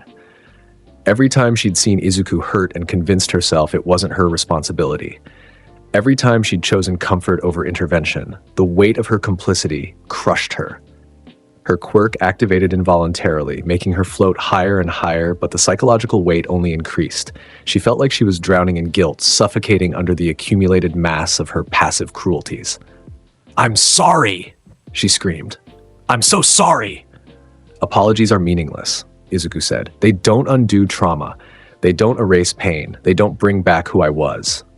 He released her, and she fell back to earth, her quirk failing as psychological trauma overwhelmed her concentration. She hit the ground hard, unconscious before she stopped rolling. Around Izuku, the plaza was chaos. Pro heroes struggled against terror radius and fear toxin. Students screamed and ran. His three primary targets lay broken and helpless on the ground, their minds shattered by precisely calibrated psychological warfare. But Izuku wasn't done, not even close. He surveyed the training ground, his enhanced senses cataloging every remaining target. More students to break, more heroes to defeat, more fear to spread. This was just the beginning of Yue's nightmare. Aizawa charged forward, his capture weapon extending toward Scarecrow. "You won't get away with this." "I already have," Izuku replied, his scythe blocking the capture weapon. "Look around, Eraserhead. Your students are broken. Your security is meaningless. Your school has become my hunting ground." He activated both quirks simultaneously, Nightmare Transformation and Terror Radius at maximum output. The combined effect was devastating. Every person in Ground Beta, hero and student alike, felt their worst fears manifest as quasi-physical reality, while environmental terror attacked their nervous systems. Aizawa saw his students dying, unable to save them despite his quirk. Present Mike lost his voice, his identity and power stolen. Cemento saw his concrete creations crushing innocence instead of protecting them. Every hero's worst professional nightmare became temporarily real. And through it all, Scarecrow stood at the center, his monstrous form growing larger and more terrible as he fed on the collective fear of dozens of people simultaneously. This was his quirk's true potential, not just personal fear manifestation, but large-scale psychological warfare that turned entire environments into nightmares. "Everyone has a weakness," Izuku announced, his voice carrying across the entire training ground, "and I know all of yours." He began moving through the crowd with horrifying efficiency, injecting students with fear toxin, manifesting personalized nightmares, systematically breaking every person who'd ever dismissed quirkless children as worthless. A student with a strength quirk saw himself losing all his power, becoming weak and helpless. A student with a transformation quirk saw himself stuck in monstrous form, rejected by everyone. A student with a mental quirk saw his own mind betraying him, becoming his own worst enemy. Each fear was personal, precise, devastating. Izuku had spent months studying these students through stolen files and surveillance. He knew their insecurities, their traumas, their psychological weaknesses, and he exploited every single one without hesitation or mercy. By the time he was done, 30 students lay unconscious or catatonic on the ground. The pro heroes were barely standing, their quirks failing as terror radius overwhelmed their concentration. Ground Beta had become a monument to fear, a demonstration of what systematic psychological warfare could accomplish. Izuku stood at the center of it all, his monstrous form casting long shadows across the devastated training ground. This was what he'd become. Not a hero, not a student, but the living embodiment of every failure of hero society made manifest in terror and nightmares. "Fear is inevitable," he declared to the few remaining conscious students, "and I am fear." His communicator crackled. Tamura's voice, "Scarecrow, we have incoming. Multiple pro-heroes responding to the emergency. Time to go." "Not yet," Izuku replied. "I'm not finished." He turned his attention back to his three primary targets, still writhing in fear-induced agony on the ground. Bakugo, Todoroki, Uraraka. They were broken, but they weren't dead. And Izuku had promised himself that they would die, slowly, terribly, with full understanding of why this was happening to them. He grabbed Bakugo first, lifting his limp form with one elongated claw. "Katsuki Bakugo," Izuku said, his voice gentle now, almost kind. "Do you understand yet? Do you see what you created?" Bakugo could barely form words, his mind fractured by hours of concentrated psychological torture. "Please, stop." 15 years, Izuku continued. 15 years you spent making sure I knew I was nothing, making sure I understood that quirkless people were worthless, making sure everyone knew that Izuku Midoriya would never amount to anything. I didn't. You did. Every day, every insult, every beating, every time you told me to kill myself. Izuku's grip tightened, but I didn't kill myself. Instead, I became this. I became your worst nightmare made real. Bakugo's eyes widened in terror as he finally understood. The quirkless failure he'd tormented had become the most powerful villain of their generation. Every moment of cruelty had been building toward this, toward Scarecrow. "No," Bakugo whispered. "This isn't. You can't." "I can. I am. I will." Izuku positioned his scythe at Bakugo's throat. "Tell me, Katsuki, what are you afraid of?" "Being nothing," Bakugo gasped, his toxin-ravaged mind unable to maintain any defenses. "Being forgotten, being weak, being like you." "Then die knowing you were always like me," Izuku said. "Weak, helpless, afraid, human." The scythe blade flashed in the artificial light. Bakugo's eyes widened one final time, his mouth opening to scream, but Izuku's terror radius intensified at that exact moment, flooding Bakugo's system with so much fear that his heart simply stopped before the blade could even touch him. Katsuki Bakugo, the explosive hero in training who'd spent his entire life convinced of his own superiority, died of fear-induced cardiac arrest. His last sensation, pure, overwhelming terror. Izuku released the corpse, letting it fall to the ground with a dull thud. One target down, he turned to Shoto Todoroki, who'd witnessed Bakugo's death through his fear toxin-induced hallucinations.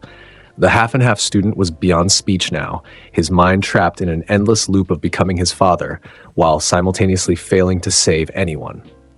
"Shoto Todoroki," Izuku said, approaching slowly. "You tried so hard not to be like Endeavor, but look at you now, using your fire quirk, pursuing strength, justifying cruelty as necessity. You became exactly what you hated." Todoroki's quirk was out of control, ice and fire spiraling around him in a chaotic storm that damaged everything nearby. His left side burned with flames he couldn't suppress. His right side froze everything it touched. He was a living contradiction, his internal conflict made external and destructive. "I won't become him," Todoroki gasped. "You already have," Izuku corrected. "The moment you chose strength over compassion, the moment you stood by while others suffered, the moment you convinced yourself that being cold was the same as being strong." He injected Todoroki with a final concentrated dose of toxin, a formula designed specifically to force complete psychological breakdown by amplifying the victim's own internal contradictions. Todoroki's mind shattered like glass. His quirk went completely haywire, the ice and fire mixing in impossible ways that violated basic physics. His body began freezing and burning simultaneously, the conflicting temperatures tearing his flesh apart from the inside. "What are you most afraid of, Shoto?" Izuku asked as Todoroki screamed in agony. "Becoming a monster, like him. Then die knowing you already were." Izuku drove his scythe through Todoroki's chest, the blade piercing his heart with surgical precision. But he didn't make it quick. The blade went in slowly, giving Todoroki time to feel every moment of his death, while his mind replayed every failure, every cruelty, every moment he'd become what he hated most. Shoto Todoroki died impaled on Scarecrow's scythe. His last thought a horrified realization that Izuku had been right all along. He'd become his father's son in all the ways that mattered. 2 targets down. Izuku pulled his scythe free and turned to Ochako Uraraka, who was conscious now, having witnessed both deaths with horror-struck eyes. Her quirk activated involuntarily, making her float as panic overwhelmed her system. "P, please," she begged. "Please don't. I'm sorry. I'm so sorry." "I know you are," Izuku said, his voice almost gentle. "But sorry isn't enough. Sorry doesn't undo what happened. Sorry doesn't bring back who I was. I didn't mean to hurt you. That's the problem." Izuku grabbed her ankle, pulling her down from her float. "You didn't mean to hurt me. You didn't mean to enable my tormentors. You didn't mean to be complicit in systematic abuse. But you were. Passive cruelty is still cruelty." He forced her to look at Bakugo's and Todoroki's corpses. "Do you see them? Do you understand what your passivity enabled? You could have stopped this. You could have intervened years ago, but you chose comfort over courage." Uraraka was sobbing now, her mind fracturing under the weight of guilt and horror. "I didn't know it would lead to this." "Of course you didn't, because you never thought about consequences. You never considered what happens to people when society fails them completely." Izuku injected her with his final custom formula, a toxin that amplified guilt to psychologically destructive levels. Uraraka's world became an endless accusation. Every moment of her passivity replayed with perfect clarity. Every time she'd seen Izuku hurt and looked away, every time she'd convinced herself it wasn't her problem, every time she'd chosen her own comfort over doing the right thing. The psychological weight crushed her.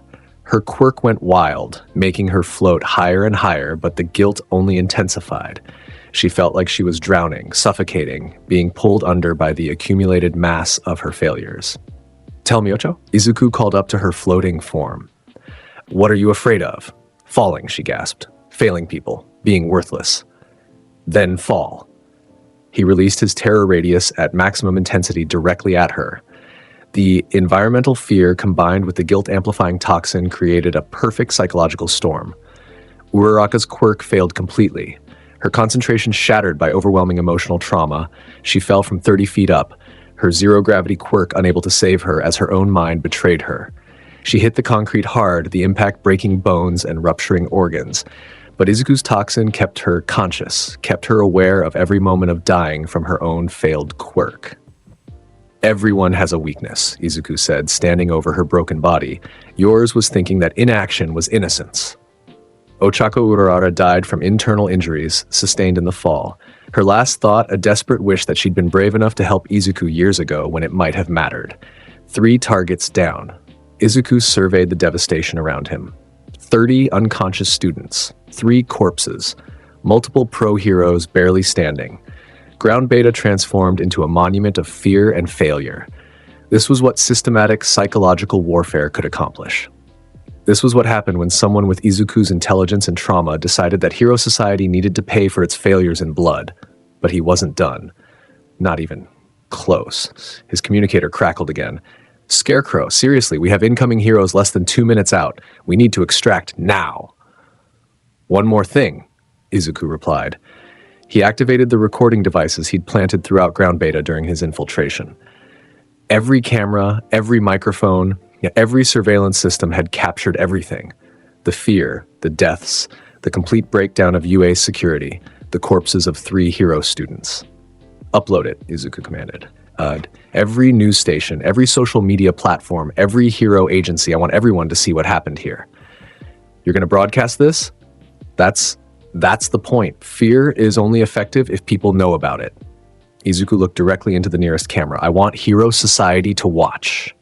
I want them to understand that their schools aren't safe, their students aren't protected, their symbols are meaningless."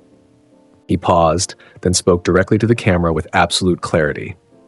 "My name is Scarecrow. I am the master of fear. I am what Hero Society creates when it fails completely.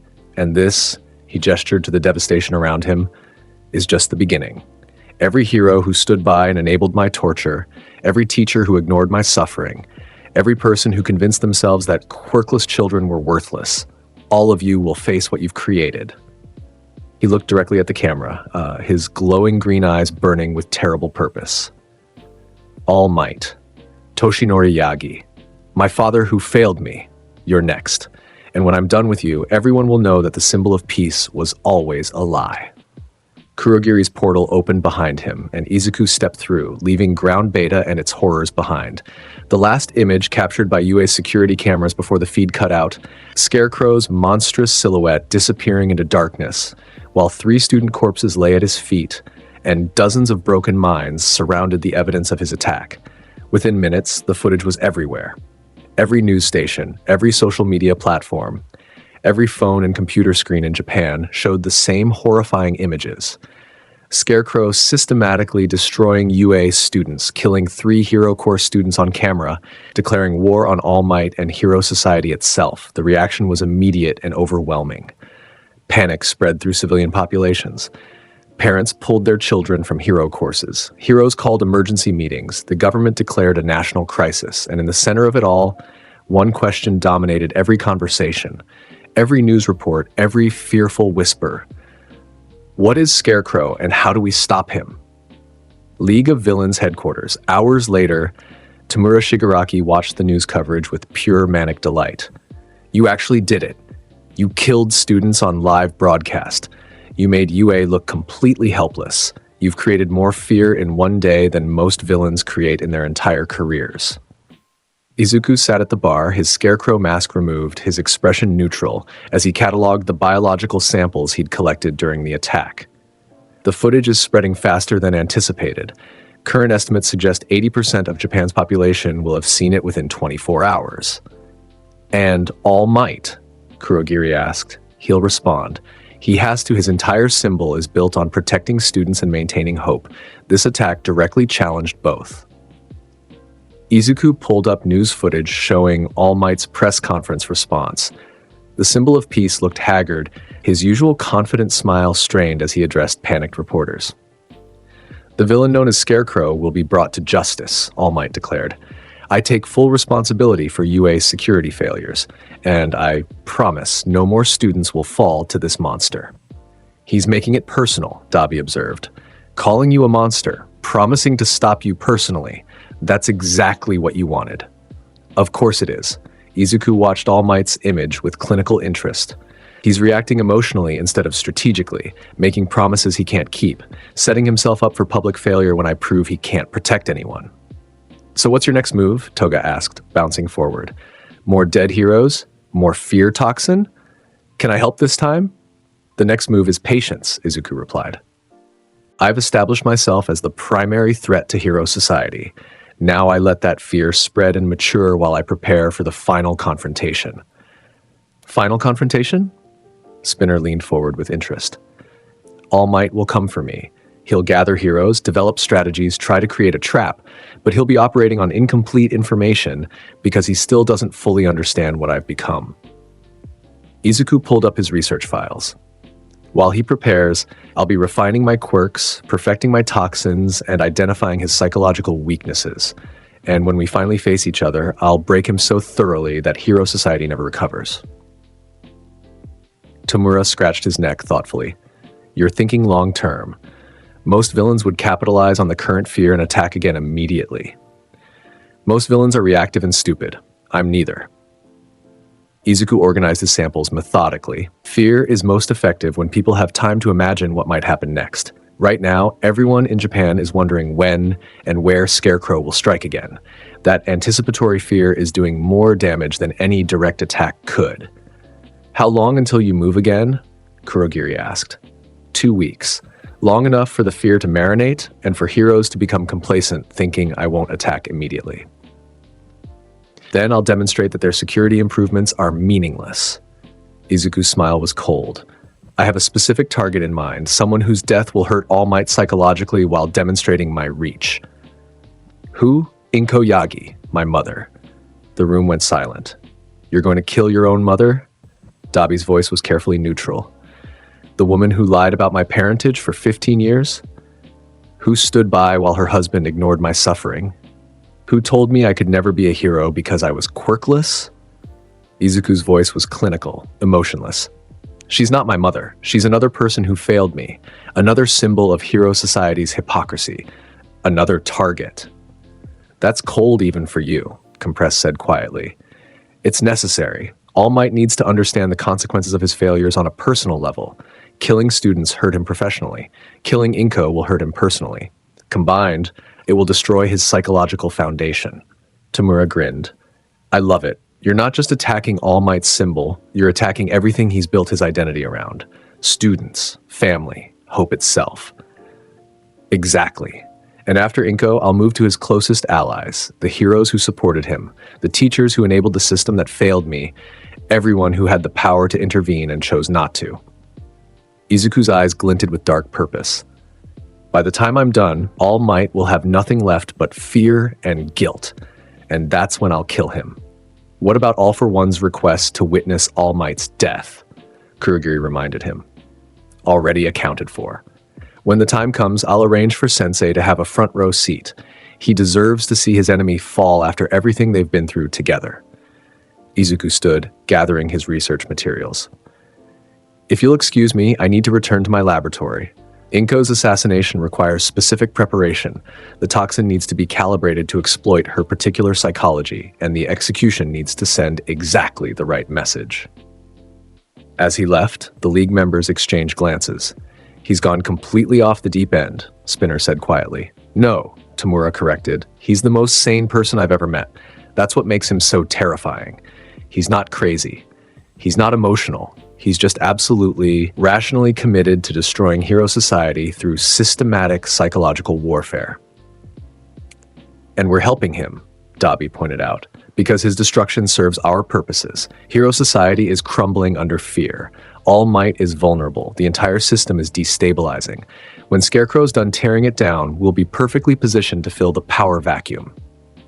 If we survive that long, Compress muttered, Scarecrow's getting more powerful with every attack. What happens when he decides the League has outlived its usefulness? Then we deal with that problem when it comes, Tamura said firmly. Right now, he's the most valuable asset we have. Let him kill his mother. Let him break All Might. Let him terrorize hero society until it collapses. We'll worry about controlling him later. In his laboratory, Izuku worked through the night, preparing for Inko Yagi's death with the same clinical precision he applied to every operation. This wasn't about revenge. Revenge implied emotion. This was about consequence. This was about making everyone who'd failed him understand exactly what their failures had created. He pulled up Inko's psychological profile. Inko Yagi, Midoriya, age 39, quirk minor telekinesis, relationship, biological mother, married to All Might, psychological profile, guilt-driven, conflict avoidant, prioritizes maintaining family peace over addressing problems, trauma history, husband's dangerous career, son's difficult childhood, general anxiety, primary fears, losing family members, confronting difficult truths, being seen as a bad mother, breaking point strategy. Force her to confront every lie she told, every time she chose comfort over honesty, every moment she enabled my suffering. Make her understand she created Scarecrow through systematic failure as a parent. Final phase, death while fully aware of her complicity, fear toxin formula, guilt amplification variant with memory enhancement. Will make her relive every parenting failure with perfect clarity. Estimated time to break, 30-60 minutes given existing guilt responses. Izuku studied the profile with detachment. 15 years ago, this woman had been his world, his mother, his protector, the person he trusted most. But 15 years ago, she'd also started lying about who his father was, and those lies had enabled everything that followed. If she'd told the truth from the beginning, maybe things would have been different. Maybe All Might would have noticed his suffering. Maybe the torture would have stopped. Maybe Izuku Midoriya would have grown up to be a hero instead of a villain.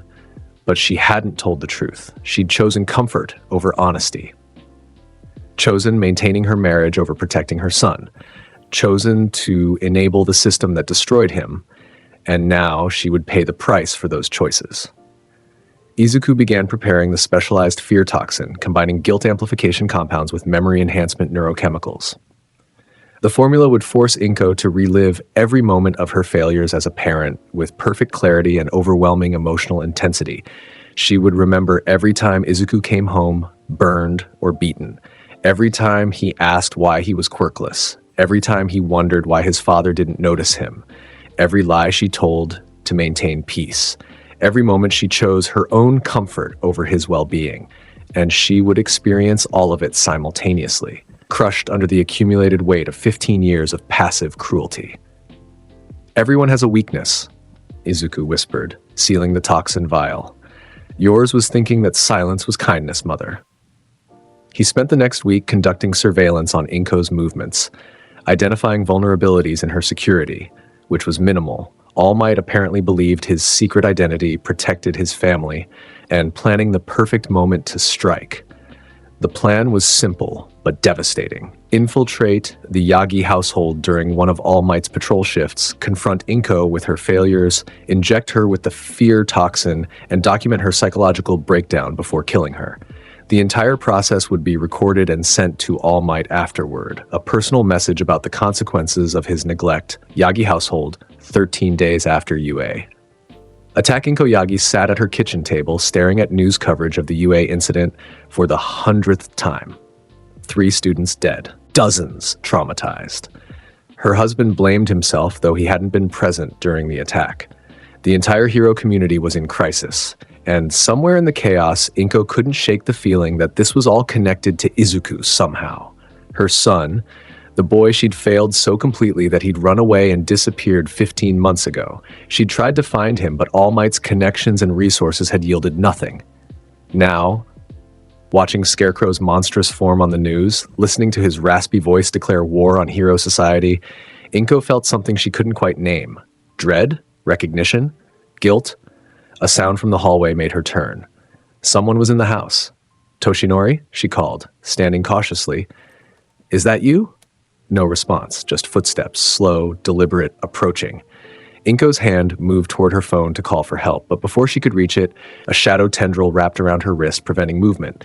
Scarecrow emerged from the hallway, his monstrous form filling the doorway, those glowing green eyes fixed on her with terrible familiarity. "Hello, Mother," Izuku said, his voice distorted but recognizable beneath the rasp. "We need to talk." Inko's blood ran cold. "Izuku? No, you can't be." "Can't be Scarecrow?" Izuku's laugh was hollow. "Why not? You taught me that quirkless people were worthless, that I could never be a hero. Turns out you were half right. I'll never be a hero, but I'm far from worthless." "I never said you were worthless. I just wanted to protect you. By lying about who my father was, by enabling his neglect, by choosing your marriage over your son's well-being." Izuku moved closer, his elongated form towering over her. "Let's talk about protection, shall we? What exactly were you protecting me from?" "From disappointment, from false hope, from..."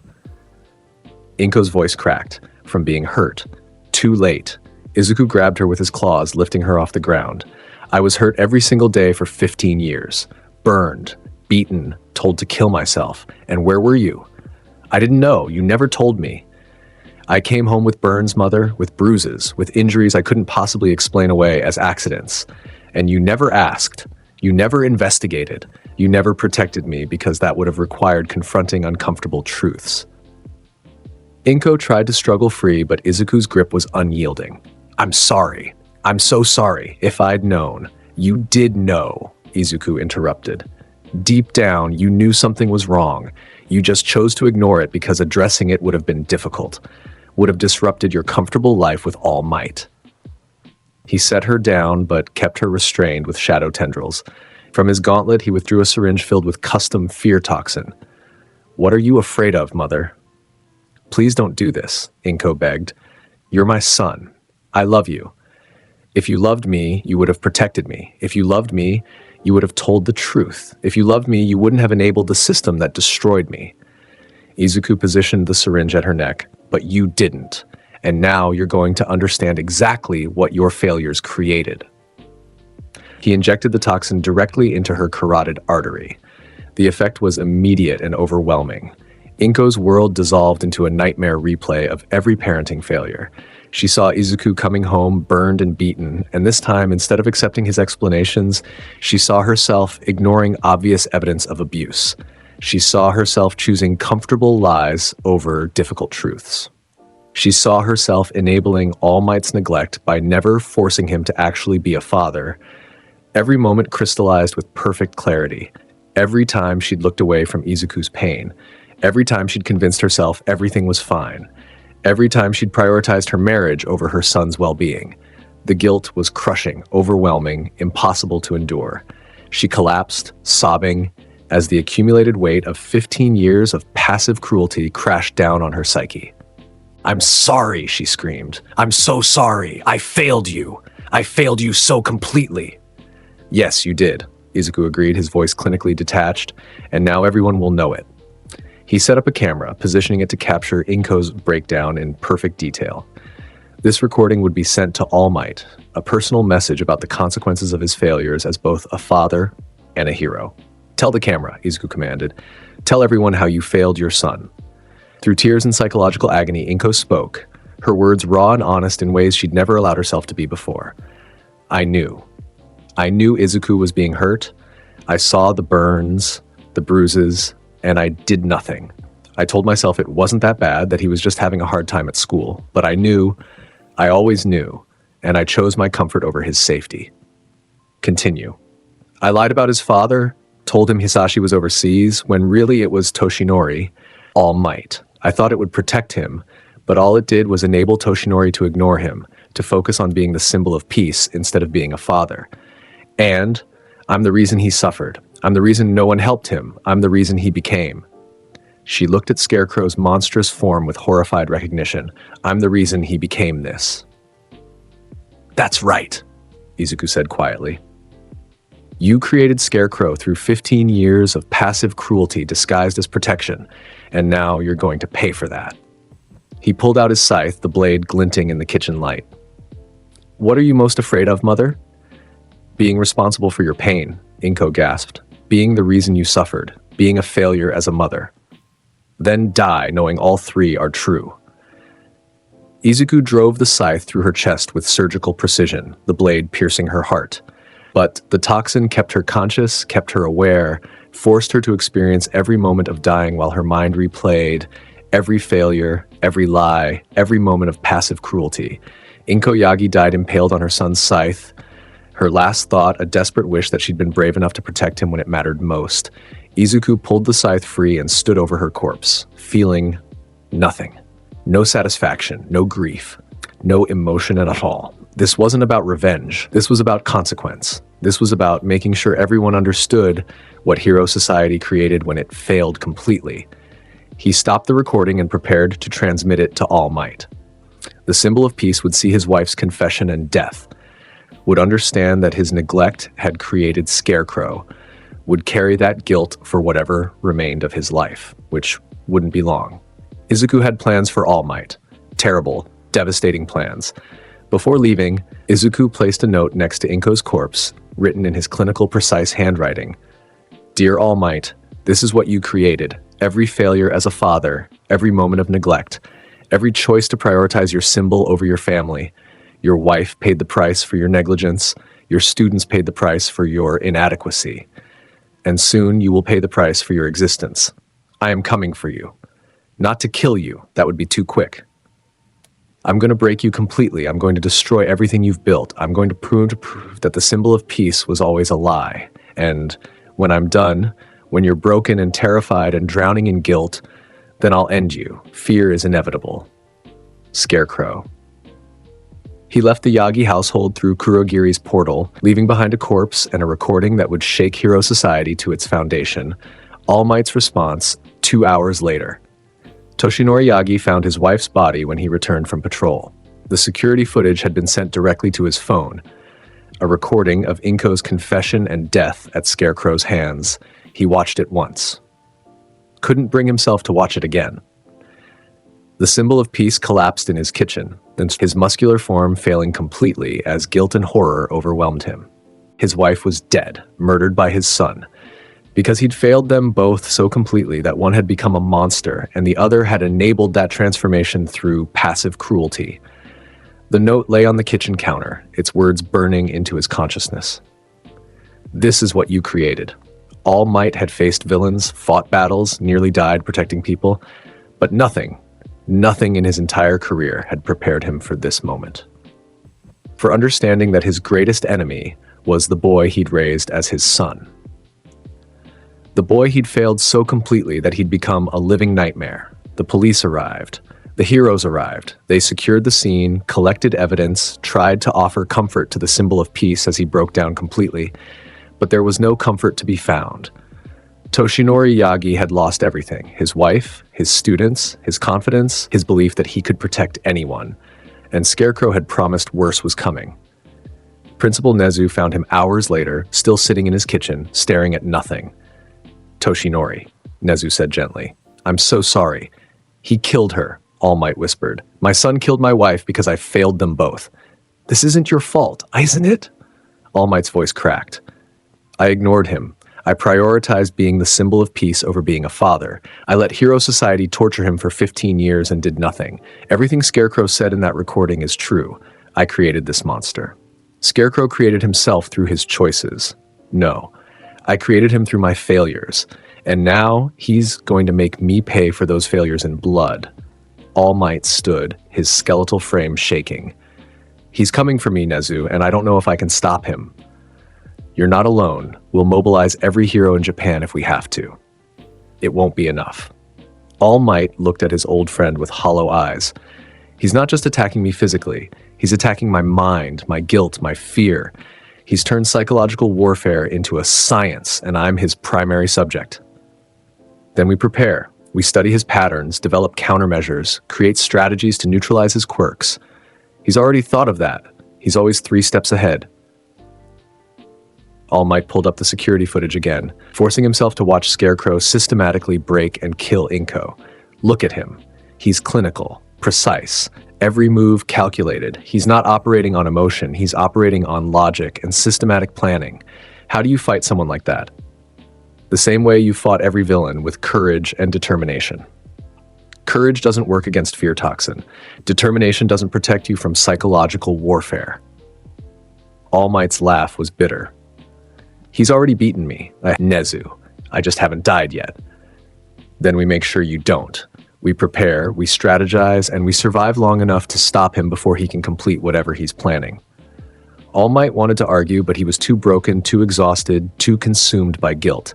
Instead, he just nodded numbly and followed Nezu out of the house that had become a crime scene. Behind them, investigators processed the evidence of Scarecrow's attack. Inko's body, the recording, the note. All of it would become part of the largest manhunt in Japanese history. But somewhere in the shadows, Izuku Midoriya was already preparing his next attack, already refining his plans to destroy the symbol of peace completely. The endgame was approaching, and Hero Society had no idea how to stop what was coming. League of Villains headquarters. 1 week later, All for One watched the news coverage of Inko Yagi's funeral with quiet satisfaction. Thousands had attended, including every major hero in Japan. All Might looked broken, his usual confidence shattered by grief and guilt. "Scarecrow exceeded even my expectations," the ancient villain said to Tamura. "He's not just destroying heroes, he's destroying the psychological foundation of Hero Society itself." "He's ready for the final phase," Tamura replied. "Says he's perfected his quirks and toxins, says it's time to end All Might permanently." "Is he truly ready?" "All Might, even weakened, is still dangerous. You should ask him yourself." Izuku entered the room, his Scarecrow mask in place, his modified costume incorporating new features from weeks of refinement. His scythe had been upgraded with toxin dispersal systems, his gauntlets contained more powerful formulations, and his understanding of his quirks had reached new heights of terrible capability. "Sensei," Izuku said, nodding respectfully, "you wanted to see me? I want to understand your plan for All Might's final confrontation. Walk me through it." Izuku pulled up a holographic display showing multiple locations across Japan.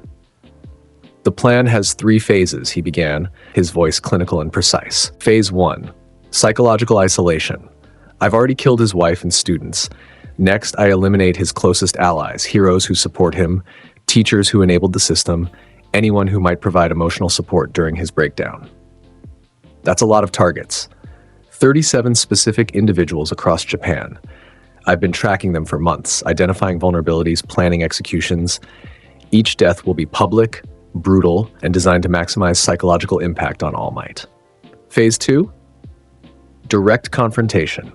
I'll challenge All Might to a public battle, broadcast live, no interference from other heroes, winner takes all. He'll accept because his entire symbol is built on never backing down from challenges. And phase 3, his complete psychological destruction before death. I'll use everything I've learned about fear, about trauma, about how minds break. I'll make him experience every failure, every regret, every moment of guilt simultaneously. I'll force him to understand that the symbol of peace was always a lie built on neglect and systematic failure. All for One was silent for a long moment, studying the young villain before him. You've put remarkable thought into this. I've spent 15 months preparing. Every attack has been building toward this moment. Every toxin formulation, every quirk refinement, every psychological study, all of it designed to ensure I can break All Might completely when the time comes. And you're certain you can defeat him? Even in his prime, All Might was the strongest hero alive. He's not in his prime anymore. His quirk is failing. His time limit is down to minutes. His psychological state is shattered. And most importantly, he's fighting on emotion while I'm fighting on logic. Izuku's eyes glinted behind his mask. I can't lose to someone who's already defeated himself. When do you plan to initiate this final phase? 2 weeks. Long enough to eliminate his support network, short enough that he won't have time to recover from Inko's death before the next psychological assault begins. All for One nodded slowly. You have my full support. The League's resources are yours, and when you face All Might in final combat, I want front row seats to watch him fall. Already arranged, I'll ensure you can witness every moment of his destruction. After the meeting, Izuku returned to his laboratory to finalize preparations. The next 2 weeks would be busy. 37 people to kill, each execution designed to hurt All Might while demonstrating Scarecrow's complete dominance over hero society. He pulled up his target list. Support network elimination. Gran Torino, All Might's mentor, already broken, now finish him. Sir Night-Eye, All Might's former sidekick. David Shield, All Might's friend and support equipment designer. Recovery Girl, UA's healer who enabled the System 537. Various pro heroes, teachers, and hero commission members, each name had a detailed execution plan attached. Each death would be personal, public, and psychologically devastating to All Might's support network. Izuku began working through the list systematically, one target at a time, leaving a trail of corpses and broken minds across Japan. The final 2 weeks, a campaign of terror. Day 1. Gran Torino died in his hospital bed, his mind already broken from previous encounters with Scarecrow. Izuku simply administered a lethal dose of fear toxin, while the elderly hero was trapped in nightmares. The death appeared natural on paper, but left a recording for All Might showing Scarecrow's involvement. Day 3. Sir Night-Eye was found dead in his agency, his office walls covered in predictions of his own death. Accurate to the second. Scarecrow had used custom toxin to make Night-Eye's quirk turn against him by forcing him to witness his own death repeatedly before it actually occurred. Day 5.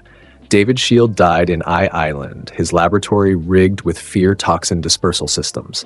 He spent his final hours watching his life's work, support equipment meant to help heroes, be used to torture and kill him. His last words were recorded, "I'm sorry, Toshinori, I failed you too."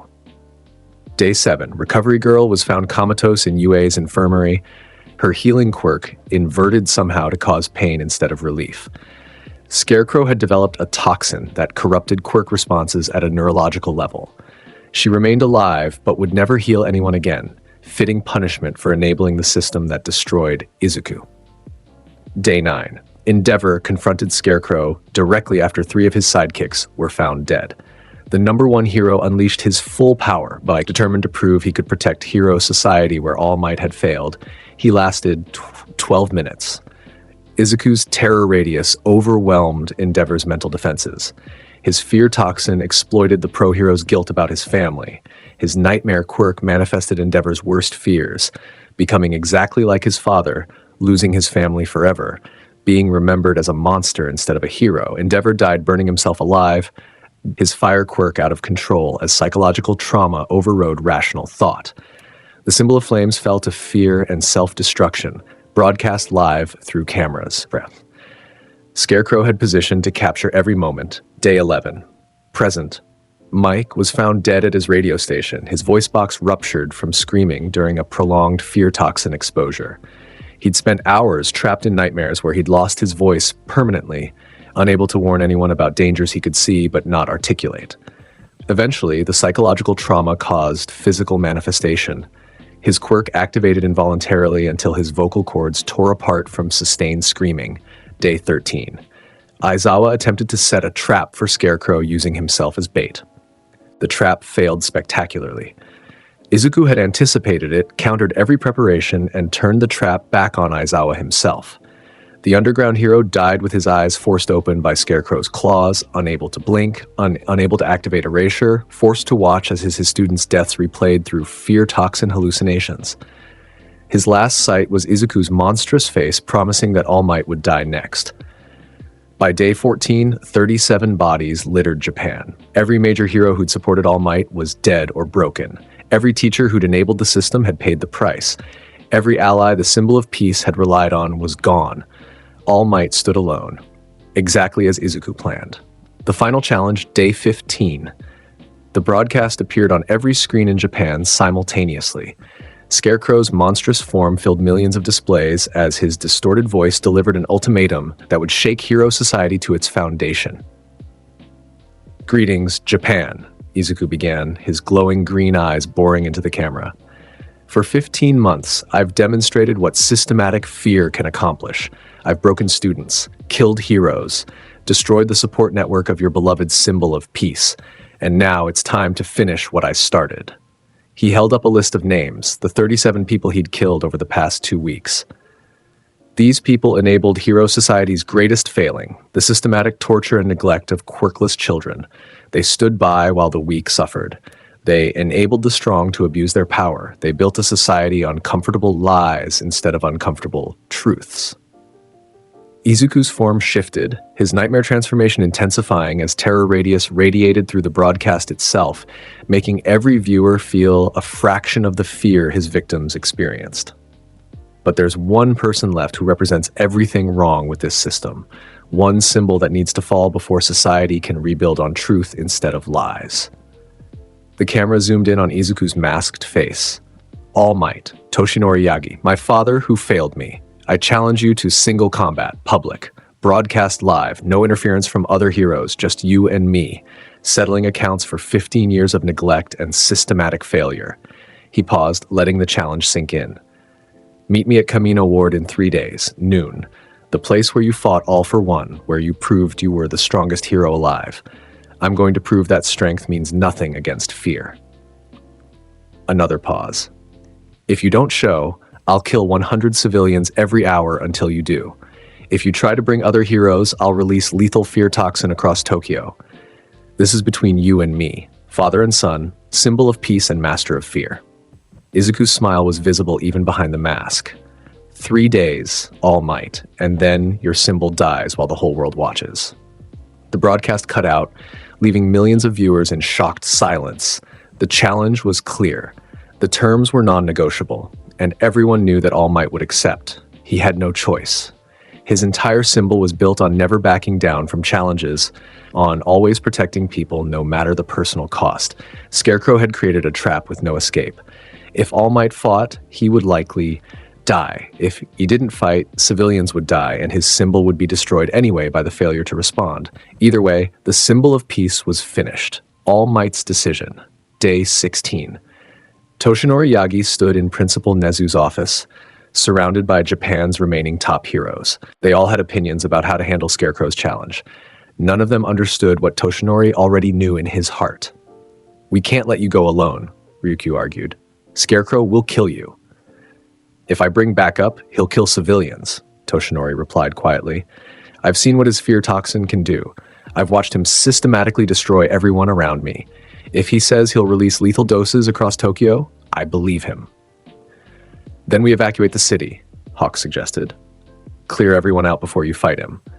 He'll just target somewhere else. He's always 3 steps ahead, always prepared for our responses." Toshinori looked at Nezu. "There's no strategic solution to this, is there?" The principal's expression was grave. "No. Scarecrow has created a situation where every option results in catastrophic losses. Either you die fighting him or civilians die in mass casualties. He's cornered you completely. Then I fight him alone. It's the only choice that minimizes casualties.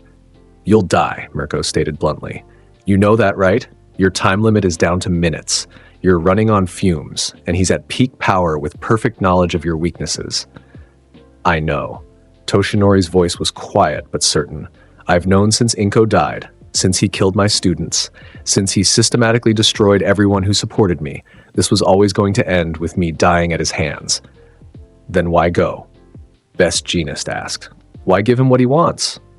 Because he's right. Toshinori looked at his fellow heroes with hollow eyes. Everything Scarecrow said about me is true. I failed as a father. I failed as a hero. I enabled a system that tortured my son until he became a monster.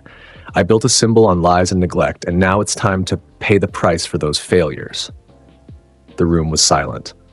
I'm going to fight him in 3 days, Toshinori continued. I'm going to try my best to stop him, and I'm probably going to die in the process. But at least by facing him directly, I can prevent him from killing more civilians. I can end this cycle of revenge on my terms instead of his. There has to be another way, Nezu said desperately. There isn't. Scarecrow's too smart, too prepared, too powerful. He's created a scenario where my death is the best possible outcome for minimizing casualties.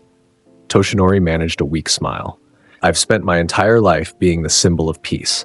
Let my final act be protecting people one last time, even if it costs everything. Over the next 3 days, Toshinori prepared as best he could. He trained to extend his time limit by precious seconds. He studied Scarecrow's tactics and techniques. He developed contingency plans that would probably fail but might buy him a few extra moments. And he wrote letters to his friends, to his students, to anyone he'd failed.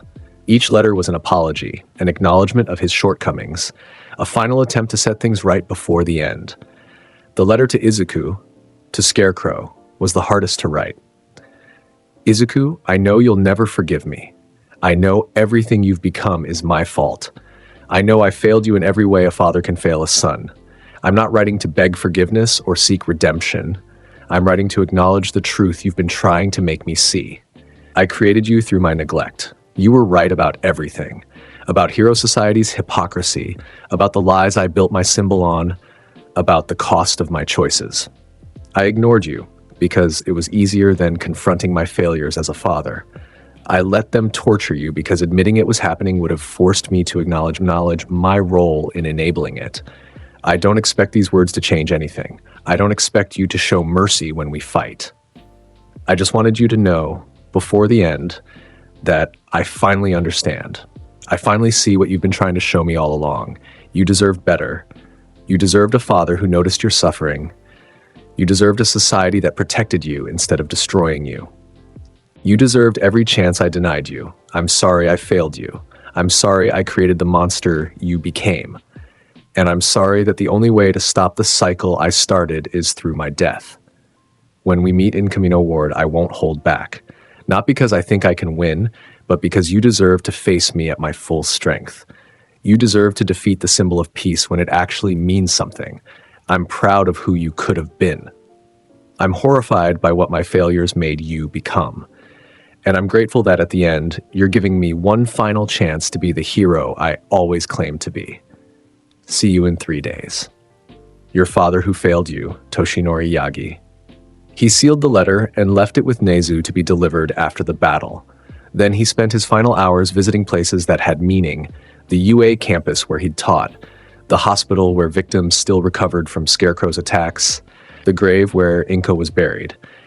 At her grave, Toshinori broke down completely, apologizing to a woman who could no longer hear him for all the ways he'd failed her and their son. I'm going to stop him, Toshinori whispered to the headstone, or die trying. Either way, this ends in Camino Ward. I promise. Camino Ward, Day 18, noon. The location was symbolic, where All Might had defeated All for One years ago, where the symbol of peace had proven his strength, where Hero Society had celebrated its greatest victory. Now it would witness its greatest defeat. The entire district had been evacuated. Cameras were positioned at every angle to broadcast the fight live to the world. Heroes maintained a perimeter miles away, ready to respond but forbidden from interfering, per Scarecrow's terms. Toshinori Yagi stood in the center of the devastation. From his previous battle, his muscular form maintained through sheer willpower despite his time limit. He looked older, thinner, more fragile than the last time he'd fought here. The symbol of peace was dying, and everyone could see it. At exactly noon, Kurogiri's portal opened and Scarecrow emerged. Izuku's transformation was complete, his ultimate monstrous form fully realized through months of quirk development and fear absorption. He stood 12 feet tall, his body a nightmare fusion of human and demon. His limbs were elongated and tipped with wicked claws. His costume had merged with his flesh into tattered organic material that shifted and moved like living shadow. The Scarecrow mask had fused with his face, the glowing green eyes burning with terrible intelligence. And in his hands, the scythe had grown to match his size, its blade dripping with concentrated fear toxin. This was Scarecrow at his peak. This was the master of fear fully unleashed. This was everything Izuku Midoriya had become after 15 months of transformation, refinement, and systematic evolution. All might, Scarecrow's distorted voice boomed across Kamino Ward. "You actually came." "I gave you my word," Toshinori replied, his voice steady despite the fear he felt.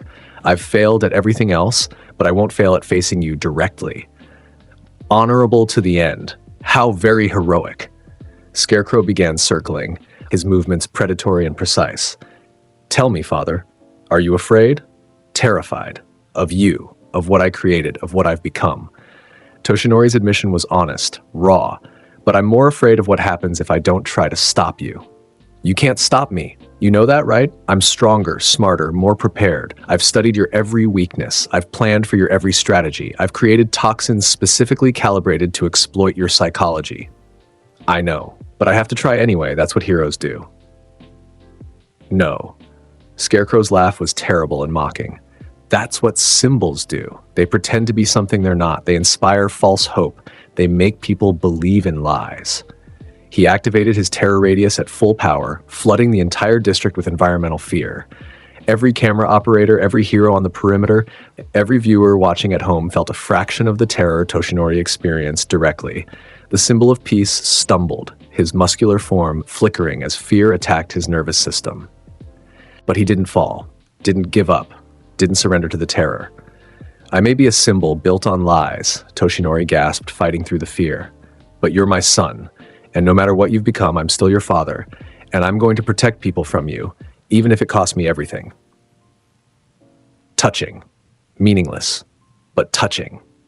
Scarecrow released canisters of fear toxin, flooding the area with concentrated hallucinogenic compounds. "Let's see how long your resolve lasts when you're drowning in your worst fears." The toxin hit Toshinori's system, and his world dissolved into nightmare. He saw Nana Shimura dying, saw Inko dying, saw his students dying, saw Izuku as a child, suffering torment while Toshinori ignored him, saw himself for what he truly was, a failure wearing a mask of success. But through the hallucinations, through the fear, through the overwhelming psychological assault, Toshinori forced himself forward, step by agonizing step, fighting through his own worst nightmares to reach his monstrous son. "I'm sorry," Toshinori screamed, his voice breaking. "I'm so sorry for everything, for failing you, for creating this, for being too blind to see what was happening." Apologies. Are meaningless. Scarecrow punctuated each word with a strike from his scythe. Toshinori barely blocked them, his strength failing as his time limit approached.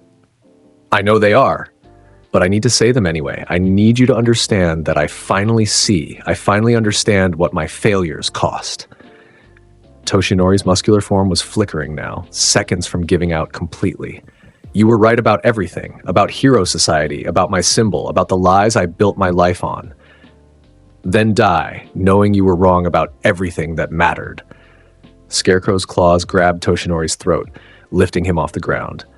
"You thought you were protecting people, you were creating complacency, you thought you were inspiring hope, you were enabling systematic failure, you thought you were a hero. You were just a man with a quirk who abandoned his son." Toshinori's muscular form finally gave out completely, revealing his skeletal true self. His time limit had expired. He hung in Scarecrow's grip, powerless, defeated, exactly as Izuku had planned. "This is it then," Toshinori gasped. The end of the symbol of peace. No, Scarecrow corrected, his voice suddenly quiet, almost gentle. This is just the beginning. He injected Toshinori with a concentrated dose of his most powerful fear toxin, the formula he'd spent months perfecting specifically for this moment. The compound flooded Toshinori's system, attacking every psychological defense he'd built over a lifetime of being the symbol of peace. Toshinori's mind shattered like glass. Every failure replayed simultaneously. Every person he'd failed to save, every lie he'd told himself, every moment he'd chosen his symbol over his family. All of it crushed down on his psyche at once, overwhelming, destroying, annihilating everything he was. He saw Izuku as a child, asking why he was quirkless, why his father didn't notice him, why he couldn't be a hero. And Toshinori saw himself walking away, choosing the world over his son, enabling the torture that would continue for years. He saw Inko dying, confessing her failures as a mother, while Scarecrow's scythe pierced her heart. And Toshinori understood that he'd created that moment through 15 years of neglect. He saw his students dying at UA, their corpses lying in ground beta, while Scarecrow stood triumphant. And Toshinori realized he'd failed to protect them, just like he'd failed to protect Izuku. He saw himself, the symbol of peace, revealed as nothing but a frightened man wearing a costume, pretending to be something he could never actually be. The psychological weight crushed him completely. Toshinori Yagi, the man who'd been All Might, who'd been the symbol of peace, who'd inspired generations of heroes, that man broke entirely under the perfect application of fear and guilt and truth. What are you afraid of, All Might? Scarecrow asked, his voice echoing across Kamino Ward. Everything, Toshinori whispered, tears streaming down his skeletal face. I'm afraid of failing people, of being powerless, of being revealed as a fraud, of my symbol meaning nothing, of dying knowing I created more suffering than I prevented. Good. Embrace that fear. Let it consume you. Let it destroy everything you thought you were. Scarecrow positioned his scythe at Toshinori's throat. Any final words for the world? Toshinori looked directly into the cameras broadcasting this moment to millions of viewers. His voice was broken but clear. I'm sorry. To everyone I failed. To every quirkless child society ignored. To Izuku, my son who I destroyed through neglect. I'm sorry that the symbol of peace was built on lies and systematic failure. I'm sorry that my existence enabled more suffering than it prevented. I'm sorry that it took this, he gestured weakly at Scarecrow, to finally make me understand the truth. He closed his eyes, accepting his death. I failed, Toshinori whispered, at everything that mattered, and the world deserves to see that failure punished. Finally, Scarecrow said quietly. Finally, you understand. The scythe blade flashed, but instead of Toshinori's throat, it struck the ground next to him. Scarecrow released his grip, letting Toshinori collapse to the ground, broken but alive. What? Toshinori gasped, confused. I'm not going to kill you, Scarecrow said, his monstrous form beginning to recede slightly. Death would be mercy. Instead, you're going to live. Why? Because death ends suffering. Life prolongs it. Scarecrow's nightmare transformation continued receding, revealing more of Izuku's human form beneath. You're going to live with this fear, this guilt, this truth for the rest of your life. You're going to wake up every day knowing you created me, knowing you failed your family, knowing your symbol was always a lie.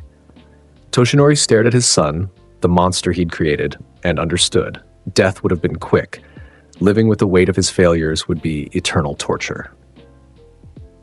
And every time you see someone suffer, Izuku continued, his voice still distorted but becoming more recognizable, every time Hero Society fails another person, every time someone asks where the symbol of peace is, you'll know it was always a lie, and you'll have to live with that knowledge until the day you finally die of natural causes. Please, Toshinori begged, if you have any mercy left. I don't. You taught me that mercy is weakness. Izuku's transformation completed its recession, leaving him in his normal, if still masked and armed, state. You taught me that the strong define reality for the weak. You taught me that symbols matter more than people. I'm just applying those lessons. He turned to face the cameras directly, addressing the millions watching worldwide. This is the truth Hero Society has been hiding from you, Izuku announced, his voice clear and clinical. Your symbols are lies. Your heroes are human. Your safety is an illusion. The symbol of peace just broke under psychological pressure. The strongest hero alive couldn't withstand fear and guilt and truth. What makes you think any other hero is different? He gestured to Toshinori's broken form. This man represents everything wrong with hero society. He chose his symbol over his family. He enabled systematic torture of quirkless children. He built his reputation on lies and neglect. And when confronted with the consequences of his failures, he shattered completely. Izuku's eyes glinted behind his mask. I am Scarecrow. I am the master of fear. I am what hero society creates when it fails completely. And I am living proof that your symbols cannot protect you, that your heroes cannot save you, that your entire system is built on comfortable lies instead of uncomfortable truths. He paused, letting his words sink into the consciousness of millions. From this day forward, hero society operates on my terms. Every hero knows that Scarecrow can reach them. Every civilian knows that their protectors are just humans who can break. Every symbol knows it's built on lies. And every person who ever ignored someone's suffering knows they might create the next monster. Izuku looked down at Toshinori one final time. Live with your failures, father. Live with the knowledge that you created me. Live with the weight of every person I've killed, every mind I've broken, every fear I've spread. Live knowing that the symbol of peace died today in Kamino Ward, not in battle, but in psychological surrender. He stepped toward Kurogiri's portal, but paused at the threshold. Oh, and All Might? Thank you. Thank you for failing me so completely that I became this. Thank you for teaching me that strength defines reality. Thank you for creating Scarecrow and unleashing fear upon a world that desperately needed to understand its own vulnerability. The portal closed behind him, leaving Toshinori Yagi broken and alone in Kamino Ward, while the whole world watched the symbol of peace's complete psychological destruction.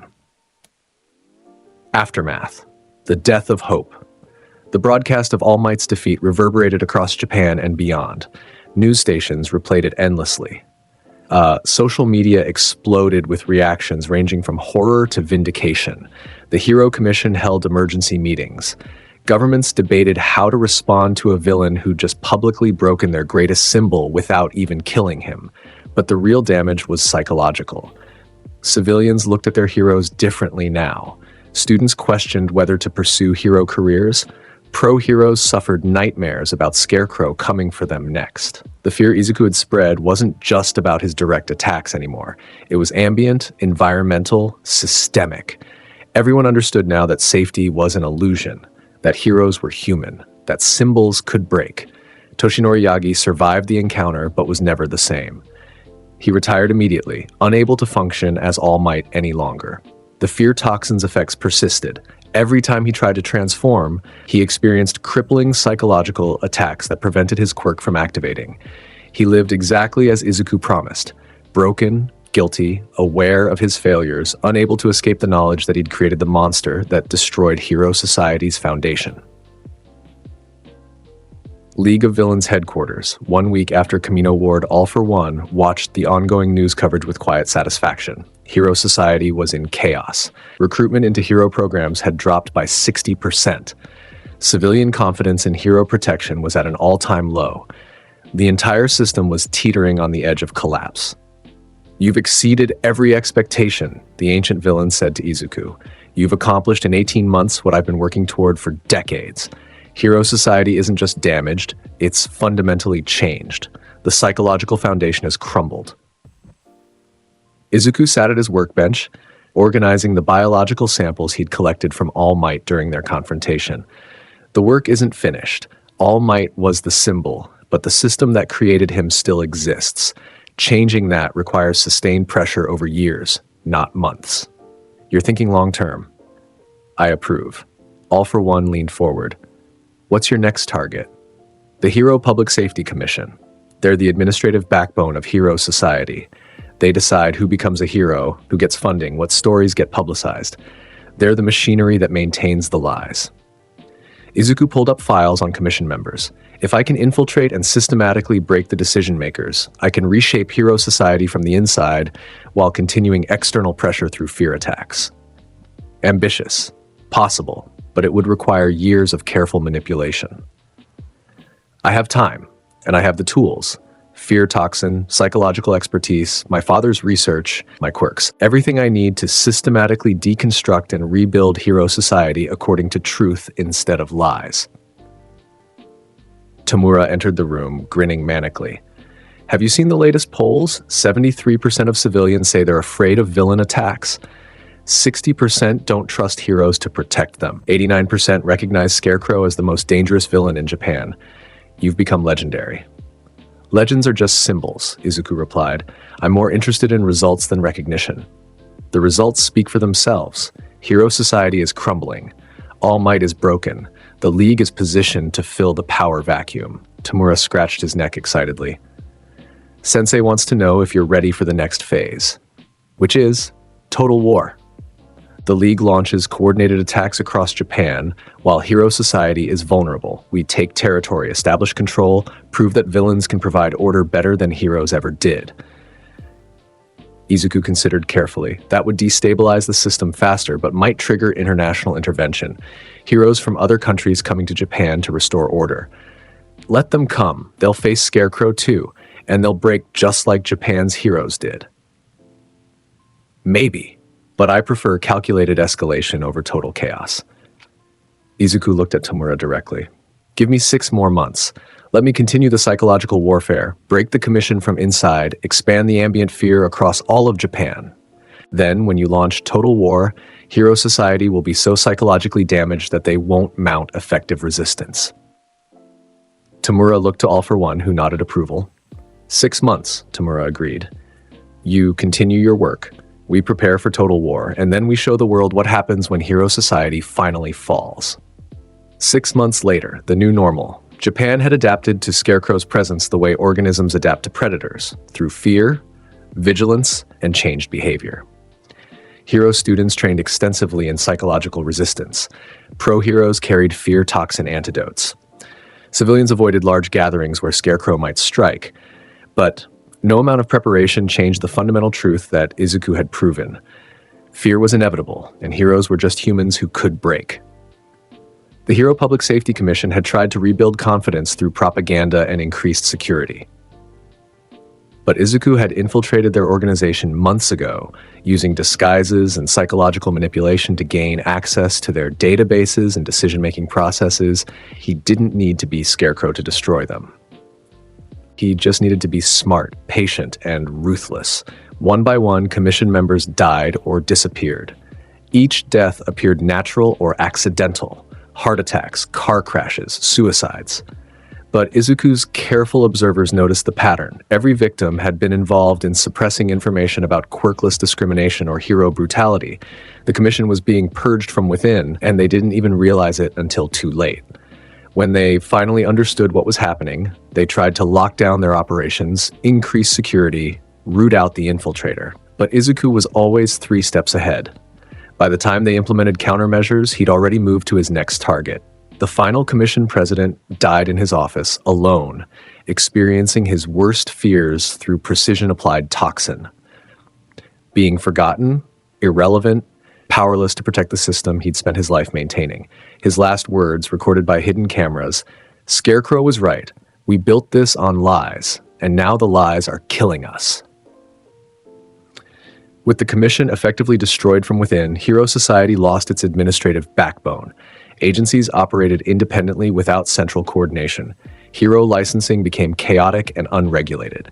The entire system descended into disorganized self-preservation, exactly as Izuku planned. Present day, the League's final offensive, Tamura Shigaraki stood before his assembled forces. Dozens of villains recruited over months of preparation, all ready for the coordinated assault that would break Hero Society permanently. Today we show Japan what happens when heroes fail, Tamura announced. Today we take territory and establish our own order. Today we prove that the League of Villains is stronger than Hero Society ever was. The villains cheered, ready for war, but Izuku stood apart, his Scarecrow mask in place, his modified costume upgraded with the latest toxin dispersal systems. He wasn't interested in territory or conquest. He was interested in completing his father's work, proving that systematic fear could reshape society itself.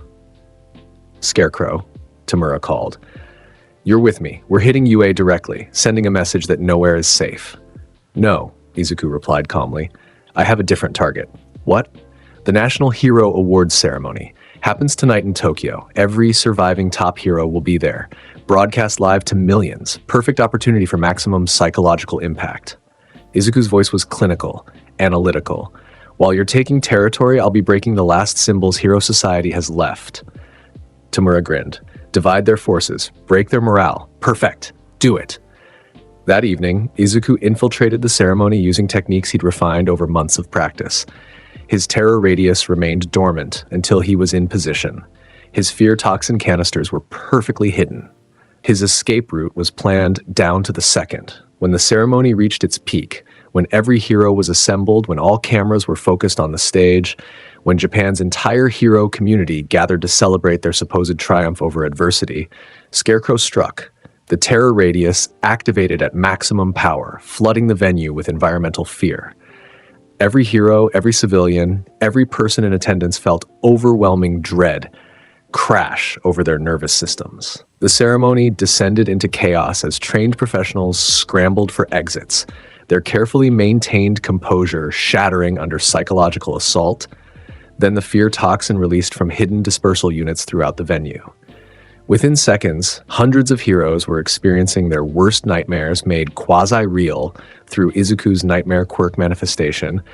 The symbol of hope, a newly promoted hero meant to replace All Might, saw herself failing to save everyone, just like her predecessor had. She collapsed, screaming, unable to cope with the psychological weight. The Flame Hero, Endeavor's replacement, saw himself burning innocent people alive, his quirk out of control, becoming the monster he'd spent his life trying not to be. Hero after hero fell to personalized psychological warfare, each fear perfectly calibrated based on months of research and observation. Izuku had studied them all, understood their weaknesses, prepared toxins specifically designed to exploit their individual traumas and insecurities. And through it all, Scarecrow stood at the center of the chaos, his monstrous form fully transformed, his glowing green eyes surveying the devastation with clinical satisfaction. Everyone has a weakness, he announced, his voice carrying across the venue and through broadcast cameras. I know all of yours. He moved through the crowd like death itself, injecting heroes with concentrated toxins, manifesting their fears as physical constructs, systematically breaking every person who'd ever claimed to be strong enough to protect society. By the time heroes from outside the venue responded, the damage was done. 300 pro heroes reduced to psychological wrecks. The entire hero community's leadership broken in a single night. And Scarecrow disappeared through Kurogiri's portal before anyone could stop him, leaving behind a monument to fear that would haunt Hero Society for generations. Epilogue. Fear is inevitable. 1 year after Kamino Ward, Japan had fundamentally changed. The League of Villains controlled significant territory. Hero Society existed but was fractured and ineffective. Civilian faith in heroes had collapsed entirely. And at the center of it all stood Scarecrow, the master of fear, the living proof that symbols could break, the architect of Hero Society's systematic destruction. Izuku Midoriya had accomplished everything he set out to do. He'd proven that fear was more powerful than hope. He'd demonstrated that psychological warfare could reshape society itself. He'd made everyone understand that their safety was an illusion built on comfortable lies. His father would have been proud. Standing on a rooftop overlooking Tokyo, Izuku removed his Scarecrow mask and breathed in the night air. The city below was different now, darker, more fearful, more honest. People understood their own vulnerability. They no longer believed in false symbols or empty promises. They lived in truth instead of lies. Uncomfortable, terrifying truth, but truth nonetheless. Was it worth it? Kurogiri's voice asked from behind him. Yes, Izuku replied simply. Everything I did, everyone I killed, every mind I broke, all of it was necessary to expose the lie that Hero Society was built on. Now, people see the truth. Now they understand that strength doesn't guarantee protection. Now they know that fear is inevitable. And what will you do now? You've accomplished your goals. Hero Society is broken. All Might is destroyed. The system has crumbled. Izuku looked out at the city, his green eyes reflecting the lights below. Now I maintain it. Fear isn't a one-time event. It's a constant presence that must be reinforced regularly. So I'll continue my work, refining toxins, perfecting techniques, ensuring everyone remembers that Scarecrow represents truth in a world that preferred lies. You'll never stop. No, this is who I am now. This is what they made me, the quirkless failure who became the master of fear, the neglected son who destroyed the symbol of peace, the systematic result of hero society's greatest failing. Izuku's smile was cold and certain. I'll continue until either the system changes fundamentally or everyone learns that fear is inevitable. He put his Scarecrow mask back on, the transformation beginning again as his quirk activated. The monstrous form emerged. Elongated limbs, tattered costume, glowing green eyes, terrible and powerful and absolutely committed to his truth. Fear is inevitable, Scarecrow said, his distorted voice echoing across the rooftop, and I am fear made manifest. As long as hero society exists in its current form, I'll be here to remind them of what they created through their failures. He stepped off the rooftop, disappearing into the Tokyo night, ready to continue his endless campaign of terror against a society that had destroyed him and created something far worse in the process. Below, civilians hurried through streets, constantly vigilant, always afraid, living in the truth that Scarecrow had forced them to acknowledge. Safety was an illusion, heroes were human, and fear was the only certainty in a world built on lies. Hero society had fallen, the symbol of peace was broken, and Scarecrow stood victorious. Exactly as he'd planned from the beginning, the Master of Fear had won and the world would never be the same. The end. And now, it's time for our Patreon shout-out. For our pro-hero tier, the rising stars lighting the path of justice, Ancient Chant, and Javon McQuire. Symbol of peace tier holding the line, the pillars who keep this world standing. Agroxa 298, Suna Win 631, Elijah Saunders, Ab, Peter Hamilton, Freddy_Rose, Omega, Toxic Rune, Akuma no Akami, Chris Talley, Alexander Thompson, Remorsefuls, Black Vein, Nicholas Barnes, Joshua Headington, Aaron Abercrombie, Drift_SKERER, Corey Tokars, Jan, Zero Hope 3656, Devon Black, Crow, YSBRYD, Roberto Ramos Di Cristina, Dasher Games, Ray Von Crimson River, Dante Alastor, Adam Yonkers, Blood Saints, Donna Cafe, Zeph, KC, Howie 60, Ignacio, Albert, Carlos Terry, Rafael Terran. Hope of the Universe tier. The ones who rise beyond limits, who push the channel to greater heights, the beacons who shine across all realms. Maderame, Marl, Spintown, Jaden Garrett, Greg Green, James, Q Wonyen Thompson, Juan, Culver, Colsey. The fear may have subsided, but the what-ifs remain. A huge thanks for watching our descent into this twisted timeline.